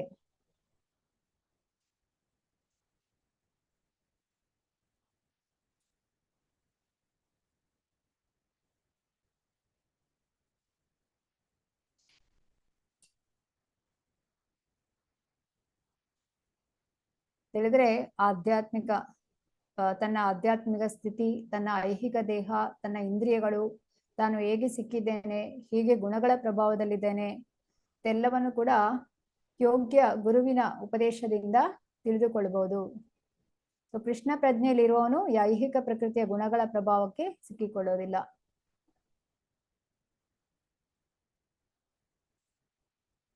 ಗುಣಾನ್ ಏತಾನ್ ಅತೀತ್ಯ ತ್ರೀಂ ದೇಹಿ ದೇಹ ಸಮುದ್ಭವಾನ್ ಜನ್ಮ ಮೃತ್ಯು ಜರಾ ದುಃಖೈರ್ ವಿಮುಕ್ತೋ ಅಮೃತಂ ಅಶ್ನುತೆ. ದೇಹಧಾರಿಯಾದ ಜೀವಿಯು ಐಹಿಕ ದೇಹದೊಂದಿಗೆ ಸಹಯೋಗವಿರುವ ಈ 3 ಗುಣಗಳನ್ನು ಮೀರಬಲ್ಲವನಾಗಬೇಕು. ಆಗ ಅವನು ಹುಟ್ಟು, ಸಾವು, ಮುಪ್ಪು ಮತ್ತು ಅವುಗಳ ದುಃಖಗಳಿಂದ ಬಿಡುಗಡೆ ಹೊಂದಿ ಈ ಜನ್ಮದಲ್ಲಿಯೇ ಅಮೃತವನ್ನು ಸವಿಯುತ್ತಾನೆ. ಸೊ ಇಲ್ಲಿ ಈ ದೇಹದಲ್ಲಿಯೂ ಸಹ ಸಂಪೂರ್ಣ ಕೃಷ್ಣ ಪ್ರಜ್ಞೆಯಲ್ಲಿ ಆಧ್ಯಾತ್ಮಿಕ ಸ್ಥಿತಿಯಲ್ಲಿರೋದು ಹೇಗೆ ಸಾಧ್ಯ ಅನ್ನೋದನ್ನು ಈ ಶ್ಲೋಕ ನಮಗೆ ತಿಳಿಸ್ತದೆ. ಕೃಷ್ಣ ಪ್ರಜ್ಞೆಯಲ್ಲಿ ಮಾಡುವ ಭಕ್ತಿ ಸೇವೆಯು ಐಹಿಕ ಬಂಧನದಿಂದ ಬಿಡುಗಡೆಯಾದದ್ದರ ಗುರುತು. ಹೇಳಲಾಗ್ತದೆ, ನಾವು ಕೃಷ್ಣ ಪ್ರಜ್ಞೆಯಲ್ಲಿ ಭಕ್ತಿ ಸೇವೆಯನ್ನು ಮಾಡ್ತಾ ಇದ್ರೆ ನಮ್ಮ ಜಾತಕವನ್ನೇ ಬದಲಾಯಿಸ್ತದೆ ಅಂತ ಹೇಳಲಾಗ್ತದೆ. ಈಗ ಜಾತಕದಲ್ಲಿ ಬರ್ದಿರ್ತಾರೆ, ನಿನ್ಗೆ ಏನೋ ಮುಂದಿನ ವರ್ಷ ಈ ರೀತಿ ಇದೆ, ತುಂಬಾ ಕೆಟ್ಟದಿದೆ, ಈ ರೀತಿ ಎಲ್ಲ ಬರ್ದಿರ್ತಾರಲ್ಲ, ಅದೇ ಬದಲಾಗ್ತದೆ ಅಂತ ಹೇಳಲಾಗ್ತದೆ. ಕೃಷ್ಣ ಪ್ರಜ್ಞೆಯಲ್ಲಿ ನಾವು ದೃಢ ಮನಸ್ಸಿನಿಂದ ಭಕ್ತಿ ಸೇವೆಯನ್ನು ಮಾಡ್ತಾ ಇದ್ರೆ, ಕೃಷ್ಣನನ್ನು ನಾವು ಪ್ರೀತಿ ಭಕ್ತಿಯಿಂದ ಅವನ ನಾಮ ಜಪವನ್ನು ಜಪಿಸ್ತಾ ಇದ್ರೆ, ಭಕ್ತರ ಸಂಘದಲ್ಲಿದ್ರೆ ಇದೆಲ್ಲವೂ ಕೂಡ ಸಾಧ್ಯ ಚೇಂಜಸ್ ಆಗ್ಲಿಕ್ಕೆ.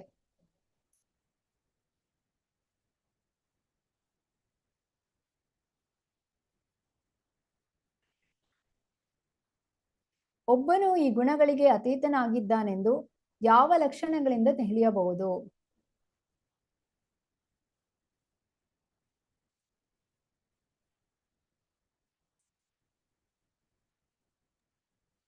ಅವನ ನಡವಳಿಕೆ ಏನು ಮತ್ತು ಅವರು ಪ್ರಕೃತಿಯ ಗುಣಗಳನ್ನು ಹೇಗೆ ಮೀರುತ್ತಾನೆ? ಅರ್ಜುನ ಉವಾಚ ಕೈರ್ಲಿಂಗೈ ಸ್ತ್ರೀನ್ ಗುಣಾನ್ ಏತಾನ್ ಅತೀತೋ ಭವತಿ ಪ್ರಭೋ ಕಿಂ ಅಚಾರ ಕಥಂ ಚೈತಾನ್ ಸ್ತ್ರೀನ್ ಗುಣಾನ್ ಅತಿವರ್ತತೆ. ಅರ್ಜುನನು ಪ್ರಶ್ನಿಸಿದನು, ಪ್ರಿಯ ಪ್ರಭುವೇ, ಈ ಗುಣತ್ರಯಗಳನ್ನು ಮೀರಿದವನ ಲಕ್ಷಣಗಳು ಯಾವುವು? ಆತನು ಹೇಗೆ ನಡೆದುಕೊಳ್ಳುತ್ತಾನೆ? ಅವನು ಹೇಗೆ ಪ್ರಕೃತಿ ಗುಣಗಳನ್ನು ಮೀರುತ್ತಾನೆ? ಸೊ ಇಲ್ಲಿ ಅರ್ಜುನ ಕೇಳ್ತಾ ಇದ್ದಾನೆ ಭಗವಂತನ ಬಳಿ, ಏನಂತ, ಈ 3 ಗುಣಗಳನ್ನು ಮೀರಿರ್ತಾನಲ್ಲ, ಅವನು ಯಾವ ರೀತಿ ನಡೆದುಕೊಳ್ತಾನೆ ಅಂತ ಹೇಳ್ಬಿಟ್ಟು. ಹೇಗೆ ಅವನು ಆ 3 ಗುಣಗಳನ್ನು ಮೀರುತ್ತಾನೆ? ಅದಕ್ಕೆ ಭಗವಂತ ಹೇಳ್ತಾನೆ, ಶ್ರೀ ಭಗವಾನುವಾಚ ಪ್ರಕಾಶಂ ಚ ಪ್ರವೃತ್ತಿಂ ಚ ಮೋಹಮೇವ ಚ ಪಾಂಡವ ನ ದ್ವೇಷ್ಟಿ ಸಂಪ್ರವೃತ್ತಾನಿ ನ ನಿವೃತ್ತಾನಿ ಕಾಂಕ್ಷತಿ ಉದಾಸೀನವದಾಸೀನೋ ಗುಣಯೋ ನ ವಿಚಾಲ್ಯತೆ ಗುಣಾವರ್ತಂತ ಇತ್ಯೇವಂ ಯೋ ಅವತಿಷ್ಠತಿ ನೇಂಗತೆ ಸಮ ದುಃಖ ಸುಖ ಸ್ವಸ್ಥಃ ಸಮಾಲೋಷ್ಟಾಶ್ಮಕಾಂಚನಃ ತುಲ್ಯ ಪ್ರಿಯ ಪ್ರಿಯೋ ಧೀರ ತುಲ್ಯ ನಿಂದಾತ್ಮ ಸಂಸ್ತುತಿಃ. ಮಾನಾಪಮಾನಯೋಸ್ತುಲ್ಯಸ್ತುಲ್ಯೋ ಮಿತ್ರಾರಿಪಕ್ಷಯೋಃ ಸರ್ವಾರಂಭಾ ಪರಿತ್ಯಾಗಿ ಗುಣಾತೀತ ಸಮುಚ್ಯತೆ. ಯಾರಾದ್ರೂ ಓದ್ತೀರಾ? ಹರೇ ಕೃಷ್ಣ.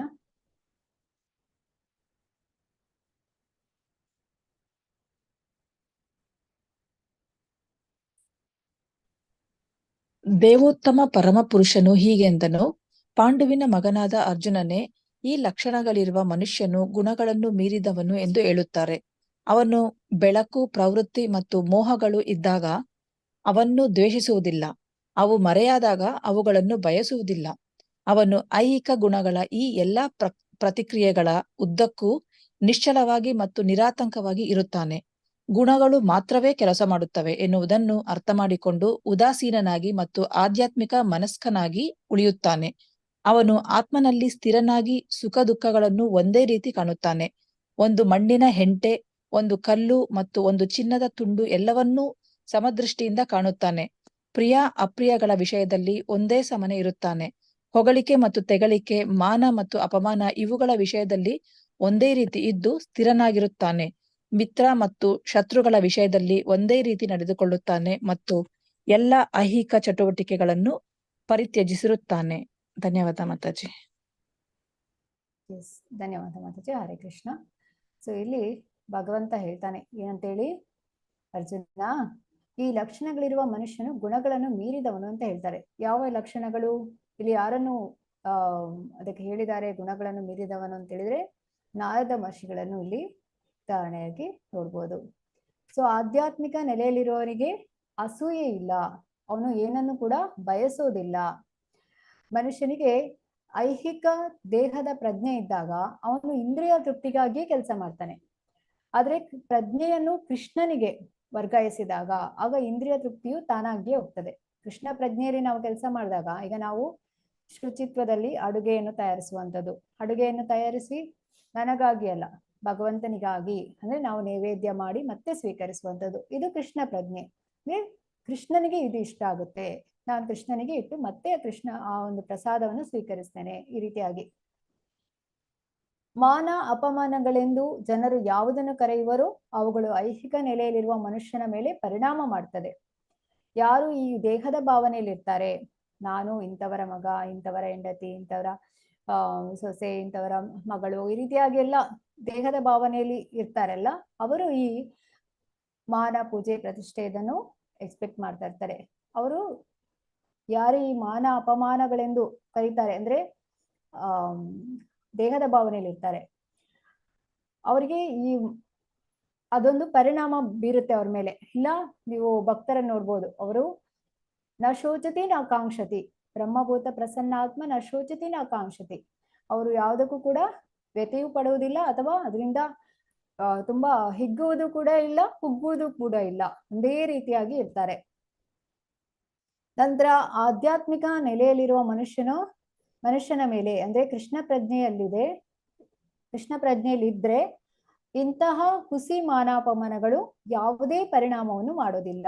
ಅದಕ್ಕೆ ಅವರು ಯಾವುದನ್ನು ಕೂಡ ಎಕ್ಸ್ಪೆಕ್ಟ್ ಮಾಡೋದಿಲ್ಲ. ಅಂದ್ರೆ ಅವರು ಫೇಮಸ್ ಆಗ್ಬೇಕು, ಭಕ್ತರು ಹಾಗೆಲ್ಲ ಎಕ್ಸ್ಪೆಕ್ಟ್ ಮಾಡೋದಿಲ್ಲ. ನಾನು ಪ್ರಸಿದ್ಧಿಯನ್ನು ಪಡಿಬೇಕು ಹಾಗೆಲ್ಲ ಇಲ್ಲ. ಯಾವಾಗ್ಲೂ ಅವ್ರಿಗೆ ಇರುತ್ತೆ, ನಾನು ಭಗವಂತನ ಸೇವಕ ಅಂತ ಹೇಳ್ಕೊಂಡು. ಕೃಷ್ಣ ಪ್ರಜ್ಞೆಯಲ್ಲಿ ತನ್ನ ಕರ್ತವ್ಯವನ್ನು ಮಾಡುತ್ತಿರುವಾಗ ಇನ್ನೊಬ್ಬ ಮನುಷ್ಯನು ತನ್ನನ್ನು ಗೌರವಿಸುವನೇ, ಅವಮಾನ ಮಾಡುವನೇ ಎಂದು ಗಮನಿಸೋದಿಲ್ಲ. ಅಲ್ಲಿ ಈಗ ನಮಗೆ ಭೌತಿಕವಾಗಿ ಯಾರಾದ್ರೂ ನಮ್ಮಿಂದ ಈಗ ಕೆಲಸಕ್ಕೆ ಹೋಗುವಾಗ ಯಾರಾದ್ರೂ ಒಂದು ಬಾಸ್ ಏನೋ ಒಂದು ಬೈದರೆ ಏನಾಗುತ್ತೆ, ಕೂಡ್ಲೆ ನಾವು ಆ ಕೆಲಸವನ್ನು ಬಿಟ್ಟು ಬಿಡ್ತೇವೆ, ಬಹಳ ಬೇಸರ ಆಗುತ್ತೆ. ಆದ್ರೆ ಆಧ್ಯಾತ್ಮಿಕದಲ್ಲಿ ಹೇಗೆ ಅಂತ ಹೇಳಿದ್ರೆ, ಏನೋ ಒಂದು ತಪ್ಪು ಮಾಡ್ಲಿಲ್ಲ ಅಂದ್ರೂ ಕೂಡ ಹಿರಿಯರಿಂದ ಅಥವಾ ಗುರುಗಳಿಂದ ಏನಾದ್ರೂ ಬೈಗಳು ಸಿಕ್ಕಿದ್ರೆ ಅದನ್ನು ನಾವು ಆಶೀರ್ವಾದ ಅಂತ ತಿಳಿಬೇಕಂತೆ. ಹೇಳಿದ್ರೆ ಅಷ್ಟೊಂದು ಸಹಿಷ್ಣುತೆ ಇರಬೇಕು. ಇದು ನನ್ನ ಒಳ್ಳೇದಕ್ಕಾಗಿ ಹೇಳಿದಾರೆ ಅಂದ್ರೆ ತಪ್ಪು ಮಾಡ್ಲಿಲ್ಲ ಅಂದ್ರೂ ಕೂಡ, ಅಲ್ಲಿ ಬೈದಿದ್ರು ಕೂಡ ಅದನ್ನು ನಾವು ಸ್ವೀಕರಿಸಬೇಕು. ಅಷ್ಟು ನಾವು ಕಲಿತೇವೆ ಭಕ್ತರ ಸಂಘದಲ್ಲಿದ್ರೆ. ಹಾಗೆ ಇಲ್ಲಿ ಹೇಳುವಂಥದ್ದು, ಕೃಷ್ಣ ಪ್ರಜ್ಞೆಯಲ್ಲಿ ತನ್ನ ಕರ್ತವ್ಯವನ್ನು ಮಾಡುತ್ತಿರುವಾಗ ಇನ್ನೊಬ್ಬ ಮನುಷ್ಯನು ತನ್ನನ್ನು ಗೌರವಿಸುವನೇ, ಅವಮಾನ ಮಾಡುವನೇ ಎಂದು ಗಮನಿಸುವುದಿಲ್ಲ. ಕೃಷ್ಣ ಪ್ರಜ್ಞೆಗೆ ಪೂರಕವಾಗಿರುವುದನ್ನು ಸ್ವೀಕರಿಸ್ತಾನೆ, ಯಾವುದು ಪೂರಕವಾಗಿರೋದಿಲ್ಲ ಅದನ್ನು ತಿರಸ್ಕರಿಸ್ತಾನೆ. ಈಗ ಐಹಿಕ ವಸ್ತು ಅದು ಕಲ್ಲಾಗಿರಲಿ ಚಿನ್ನವಾಗಿರಲಿ ಅವನಿಗೆ ಬೇಕಿಲ್ಲ, ಅದನ್ನು ಸಮದೃಷ್ಟಿಯಿಂದ ನೋಡ್ತಾನೆ ಅವನು. ಕೃಷ್ಣ ಪ್ರಜ್ಞೆಯ ಆಧಾರದಲ್ಲಿ ತನಗೆ ನೆರವಾಗುವ ಪ್ರತಿಯೊಬ್ಬನನ್ನು ತನ್ನ ಪ್ರಿಯ ಮಿತ್ರನೆಂದು ಪರಿಗಣಿಸ್ತಾನೆ. ತನಗಾಗಿ ಏನನ್ನು ಮಾಡಲು ಅವನು ಪ್ರಯತ್ನಿಸುವುದಿಲ್ಲ, ಕೃಷ್ಣನಿಗಾಗಿ ಅವನು ಏನನ್ನು ಬೇಕಾದರೂ ಮಾಡಲು ಪ್ರಯತ್ನಿಸ್ತಾನೆ. ಈಗ ಭೌತಿಕವಾಗಿ ನೋಡ್ಲಿಕ್ಕೆ ಹೋದ್ರೆ ನಾವು ನಮಗಾಗಿಯೇ ಹೆಚ್ಚಾಗಿ ಮಾಡ್ಕೊಳ್ತೇವೆ, ಆದ್ರೆ ಭಕ್ತರು ಹೇಗೆ ಭಗವಂತನಿಗಾಗಿಯೇ ಅವರ ಜೀವನವನ್ನು ಮುಡಿಪಾಗಿರ್ತಾರೆ, ಭಗವಂತನ ಸೇವೆಯನ್ನು ಮಾಡ್ಲಿಕ್ಕೋಸ್ಕರ. ಈತ ನಡತೆಯಿಂದ ಮನುಷ್ಯನು ವಾಸ್ತವವಾಗಿ ಆಧ್ಯಾತ್ಮಿಕ ನೆಲೆಯನ್ನು ಪಡೀತಾನೆ. ಇಲ್ಲಿ ನಾರದ ಮಹರ್ಷಿಗಳನ್ನು ನೋಡ್ಬೋದು ನೀವು, ಸದಾ ಹರಿನಾಮ ಸ್ಮರಣೆಯನ್ನು ಮಾಡ್ತಾ ಮಾಡ್ತಾ ಅವರು ಎಷ್ಟೋ ಭಕ್ತರನ್ನು ಶುದ್ಧ ಭಕ್ತರನ್ನಾಗಿ ಪರಿವರ್ತಿಸಿದ್ದಾರೆ. ಅವರ ಬಳಿಗೆ ಯಾರೆಲ್ಲ ಹೋಗ್ತಾರೆ, ಈಗ ಪ್ರಹ್ಲಾದ ಮಹಾರಾಜ್ ಇರ್ಬೋದು, ಧ್ರುವ ಮಹಾರಾಜರಿರ್ಬೋದು, ಯಾರೆಲ್ಲ ನಾರದ ಮಹರ್ಷಿಗಳ ಬಳಿಗೆ ಹೋಗ್ತಾರೆ ಅವರೆಲ್ಲರೂ ಕೂಡ ಶುದ್ಧ ಭಕ್ತರಾಗ್ತಾರೆ. ಮಾಂಚ ಯೋ ಅವ್ಯಭಿಚಾರೇಣ ಭಕ್ತಿ ಯೋಗೇನ ಸೇವತೆ ಸಗುಣಾತ್ ಸಮತಿತೈತಾನ್ ಬ್ರಹ್ಮ ಭೂಯಾಯ ಕಲ್ಪತೆ. ಎಲ್ಲಾ ಸನ್ನಿವೇಶಗಳಲ್ಲಿಯೂ ಲೋಪ ಮಾಡದೆ ಸಂಪೂರ್ಣ ಭಕ್ತಿ ಸೇವೆಯಲ್ಲಿ ನಿರತನಾದವನು ಕೂಡಲೇ ಐಹಿಕ ಪ್ರಕೃತಿ ಗುಣಗಳನ್ನು ಮೀರುತ್ತಾನೆ, ಹೀಗೆ ಬ್ರಹ್ಮನ್ ಹಂತಕ್ಕೆ ಬರುತ್ತಾನೆ. ಎಲ್ಲಾ ಸನ್ನಿವೇಶಗಳಲ್ಲಿಯೂ ಲೋಪ ಮಾಡದೆ ಸಂಪೂರ್ಣ ಭಕ್ತಿ ಸೇವೆಯಲ್ಲಿ ನಿರತನಾದವನು. ಈಗ ನಮಗೆ ಈಗ ಒಂದು 3 ವರ್ಷದಿಂದ ನಾವೀಗ 16 ಸುತ್ತು ಜಪ ಮಾಡ್ತೇವೆ ಅಂತ ಅನ್ಕೊಂಡ್ರೆ, ಸೊ ಪ್ರತಿನಿತ್ಯ ಕೂಡ ಜಪ ಮಾಡ್ಲೇಬೇಕು, ಅದು ಫರ್ಮ್ ಡಿಸಿಷನ್ ಇರಬೇಕು. ಇಲ್ಲ ಇವತ್ತು ನಮ್ಗೆ ತುಂಬಾ ಕೆಲಸ ಇದೆ, ನಮ್ಗೆ ಇವತ್ತು ಜಪ ಮಾಡ್ಲಿಕ್ಕೆ ಆಗಲ್ಲ ಅಂತ ಬಿಡ್ಲಿಕ್ಕಿಲ್ಲ. ನಮ್ದು ದೃಢ ನಿರ್ಧಾರ ಇರ್ಬೇಕಿಲ್ಲ, ನನ್ನ ಜಪ ಇವತ್ತು ಆಗ್ಲೇಬೇಕು, ನಾ ಇವತ್ತು ಕ್ಲಾಸ್ ಕೇಳಿಯೇ ಕೇಳ್ತೇನೆ. ಈಗ ನೀವು ನೋಡ್ಬೋದು ಹೆಚ್ಚಿನವರು ಯಾರು ಇವತ್ತು ಹಬ್ಬ ಇರ್ಬೋದು, ಹಾಗೆ ಕಡಿಮೆ ಅಂದ್ರೆ ಇವತ್ತು ಹೋಗ್ಲಿಲ್ಲ ಅಂದ್ರೆ ತೊಂದ್ರೆ ಇಲ್ಲ, ಹಬ್ಬ ಆಚರಣೆ ಮುಖ್ಯ ಅಂತ ಹೇಳ್ಕೊಂಡು ಬರ್ಲಿಲ್ಲ ಕ್ಲಾಸಿಗೆ. ಹಾಗೆ ಆ ರೀತಿ ಅಲ್ಲ, ನಾವು ನಮ್ಮ ಈ ಒಂದು ಭಗವಂತನ ಸೇವೆಯನ್ನು ಮಾಡ್ಲಿಕ್ಕೆ ನಾವು ಸದಾ ಕಾತರರಾಗಿರ್ಬೇಕು. ಯಾವುದೇ ಎಷ್ಟೇ ನಮ್ಗೆ ಕೆಲಸಗಳಿದ್ರು ಕೂಡ ಭಗವಂತನ ಸೇವೆಯನ್ನು ಮಾಡ್ಬೇಕು. ಇಲ್ಲಿ ಅರ್ಜುನನ 3ನೇ ಪ್ರಶ್ನೆಗೆ ಭಗವಂತನ ಉತ್ತರ ಕೊಡುವಂಥದ್ದು. ಅರ್ಜುನ ಅಲ್ಲಿ 3 ಪ್ರಶ್ನೆ ಕೇಳಿರ್ತಾನೆ ಅಲ್ವಾ? ಯಾವ ಪ್ರಶ್ನೆಗಳು ಇಲ್ಲಿ 3 ಪ್ರಶ್ನೆಗಳು ಕೇಳುವಂಥದ್ದು.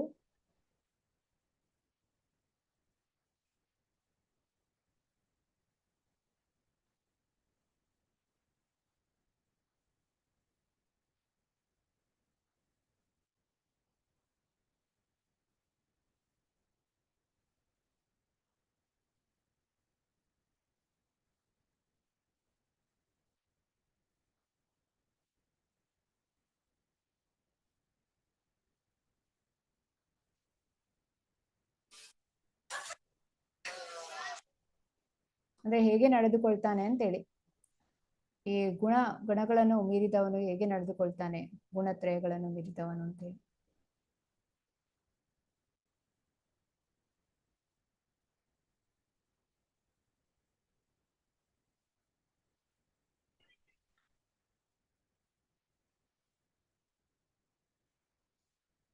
ಒಂದು ಈ ಗುಣತ್ರಯಗಳನ್ನು ಮೀರಿದವನ ಲಕ್ಷಣಗಳೇನು ಅಂತ ಅದನ್ನ ನೋಡಿದ್ವಿ.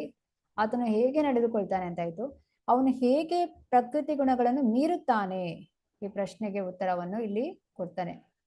ಹೇಗೆ ಪ್ರಕೃತಿ ಗುಣಗಳ ಚಟುವಟಿಕೆಗಳಿಂದ ಮನುಷ್ಯನ ಕ್ಷೋಭೆಗೊಳ್ಳಬಾರದು, ತನ್ನ ಪ್ರಜ್ಞೆಯನ್ನು ಕೃಷ್ಣನಿಗೆ ಸಂಬಂಧಿಸಿದ ಚಟುವಟಿಕೆಗಳಲ್ಲಿ ತೊಡಗಿಸ್ಬೇಕು, ಅಂದ್ರೆ ಭಕ್ತಿ ಸೇವೆ ಮಾಡ್ಬೇಕು.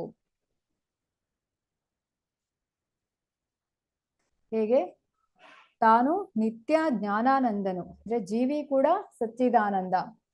ಹೇಗೆ ಚಿನ್ನದ ಕಣಗಳು ಚಿನ್ನದ ಗಣಿಯ ಅಂಶಗಳಾಗಿರುವಂತೆ ಜೀವಿಗಳು ಭಗವಂತನ ವಿಭಿನ್ನ ಅಂಶಗಳು. ಭಗವಂತನೇ ಹೇಳ್ತಾನೆ, ನೀವೆಲ್ಲರೂ ಕೂಡ ನನ್ನ ವಿಭಿನ್ನ ಅಂಶಗಳು ಅಂತ ಹೇಳಿ. ಹೇಗೆ ಅಂತ ಹೇಳಿದ್ರೆ, ಬಂಗಾರದ ಕಣಗಳು ಗುಣದಲ್ಲಿ ಚಿನ್ನದ ಗಣಿಗೆ ಸಮವೇ ಆಗಿರ್ತದೆ, ಹಾಗೆಯೇ ಜೀವಿಯು ತನ್ನ ದಿವ್ಯ ಸ್ಥಿತಿಯಲ್ಲಿ ಬಂಗಾರದ ಗಣಿಯಂತಿರುವ ಕೃಷ್ಣನಿಗೆ ಗುಣದಲ್ಲಿ ಸಮಾನ ಆಗಿರ್ತಾರೆ.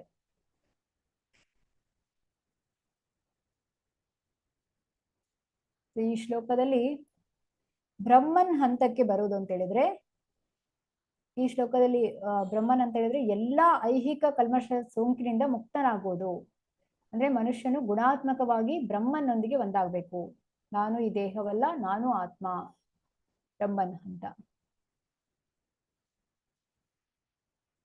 ಬ್ರಹ್ಮಣೋ ಹಿ ಪ್ರತಿಷ್ಠಾಹಂ ಅಮೃತಸ್ಯ ವ್ಯಯಸ್ಯ ಚ ಶಾಶ್ವತಸ್ಯ ಚ ಧರ್ಮಸ್ಯ ಸುಖ ಸೈಕಾಂತಿಕಸ್ಯ ಚ.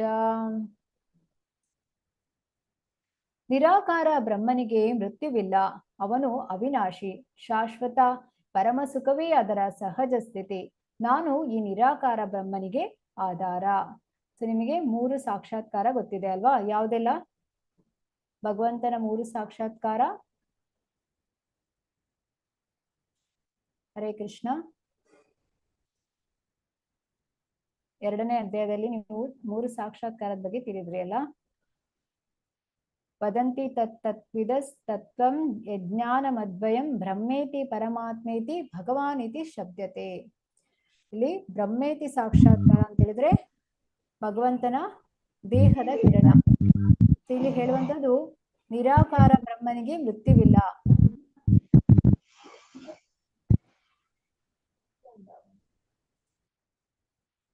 ಓಕೆ, ನಿರಾಕಾರ ಬ್ರಹ್ಮನಿಗೆ ಮೃತ್ಯುವಿಲ್ಲ. ಆದ್ರೆ ಏನ್ ತಿಳಿತಾರೆ ಅಂತ ಹೇಳಿದ್ರೆ ಆ ಒಂದು ಆ ಬ್ರಹ್ಮ ಜ್ಯೋತಿ ಏನಿರುತ್ತೆ, ಆ ಬೆಳಕು ಏನಿರುತ್ತೆ, ಅದೇ ಅಲ್ಟಿಮೇಟ್ ಅಂತ ತಿಳಿತಾರೆ ಅಲ್ಲ? ಆದ್ರೆ ಅದು ಅಲ್ಟಿಮೇಟ್ ಅಲ್ಲ, ಅದು ಭಗವಂತನ. ಅಲ್ಲಿ ನೀವು ನೋಡ್ಬೋದು, ನಾನು ಈ ನಿರಾಕಾರ ಬ್ರಹ್ಮನಿಗೆ ಆಧಾರ. ಈಗ ಸೂರ್ಯನ ಬೆಳಕು ಬರ್ತಾ ಇದೆ ಅಂತ ಹೇಳಿದ್ರೆ ಅಲ್ಲಿ ಸೂರ್ಯ ಇರ್ಲೇಬೇಕಲ್ಲ, ಸುಮ್ಮನೆ ಎಲ್ಲಿಂದಾನು ಬೆಳಕು ಬರೋದಿಲ್ಲಲ್ಲ. ಅದನ್ನ ಯಾರು ತಿಳಿತಾರೆ? ಭಕ್ತರು ಮಾತ್ರ ಅದನ್ನು ಅರ್ಥೈಸ್ಕೊಳ್ತಾರೆ. ಈಗ ನಿರಾಕಾರ ಬ್ರಹ್ಮನಲ್ಲಿ ಏನಾದ್ರೂ ಇವರು ಯಾರು ಅಲ್ಲಿ ಅವರು ಬ್ರಹ್ಮಜ್ಯೋತಿ ಅಲ್ಟಿಮೇಟ್ ಅಂತ ತಿಳಿದ್ರೆ ಏನಾಗುತ್ತೆ, ಅವರು ಮತ್ತೆ ಅದರಲ್ಲಿ ಪತನ ಹೊಂದಿ ಮತ್ತೆ ಇಲ್ಲಿ ಈ ಭೌತಿಕ ಪ್ರಪಂಚದಲ್ಲಿ ಜನ್ಮವನ್ನು ಪಡಿಬೇಕಾಗ್ತದೆ. ಅದಕ್ಕೆ ಹೇಳುವಂಥದ್ದು ಅದು ಫೈನಲ್ ಸಾಕ್ಷಾತ್ಕಾರ ಅಲ್ಲ. ಫೈನಲ್ ಸಾಕ್ಷಾತ್ಕಾರ ಅಂತ ಹೇಳಿದ್ರೆ ಭಗವಾನ್ ಸಾಕ್ಷಾತ್ಕಾರ. ಇದಕ್ಕೆ ಉದಾಹರಣೆಗೆ ಕೊಡ್ತಾರೆ 4 ಕುಮಾರರು, ಸನಕ, ಸನಾತನ, ಸನತ್ ಕುಮಾರರು. ಅವರು ಮೊದಲಿಗೆ ನಿರಾಕಾರ ಬ್ರಹ್ಮನ್ ಸಾಕ್ಷಾತ್ಕಾರ ಪಡೆದಿರ್ತಾರೆ. ನಂತರ ಅವರು ಭಕ್ತಿ ಸೇವೆಯ ನೆಲೆಗೆ ಕ್ರಮೇಣ ಏರುವಂಥದ್ದು.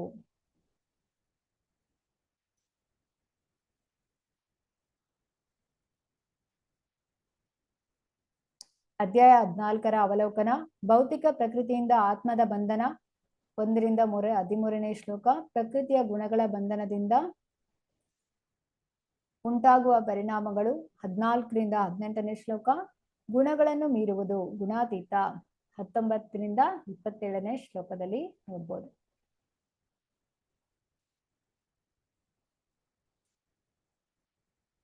ಶ್ರೀಲ ಪ್ರಭುಪಾದ್ ಕಿ ಜೈ.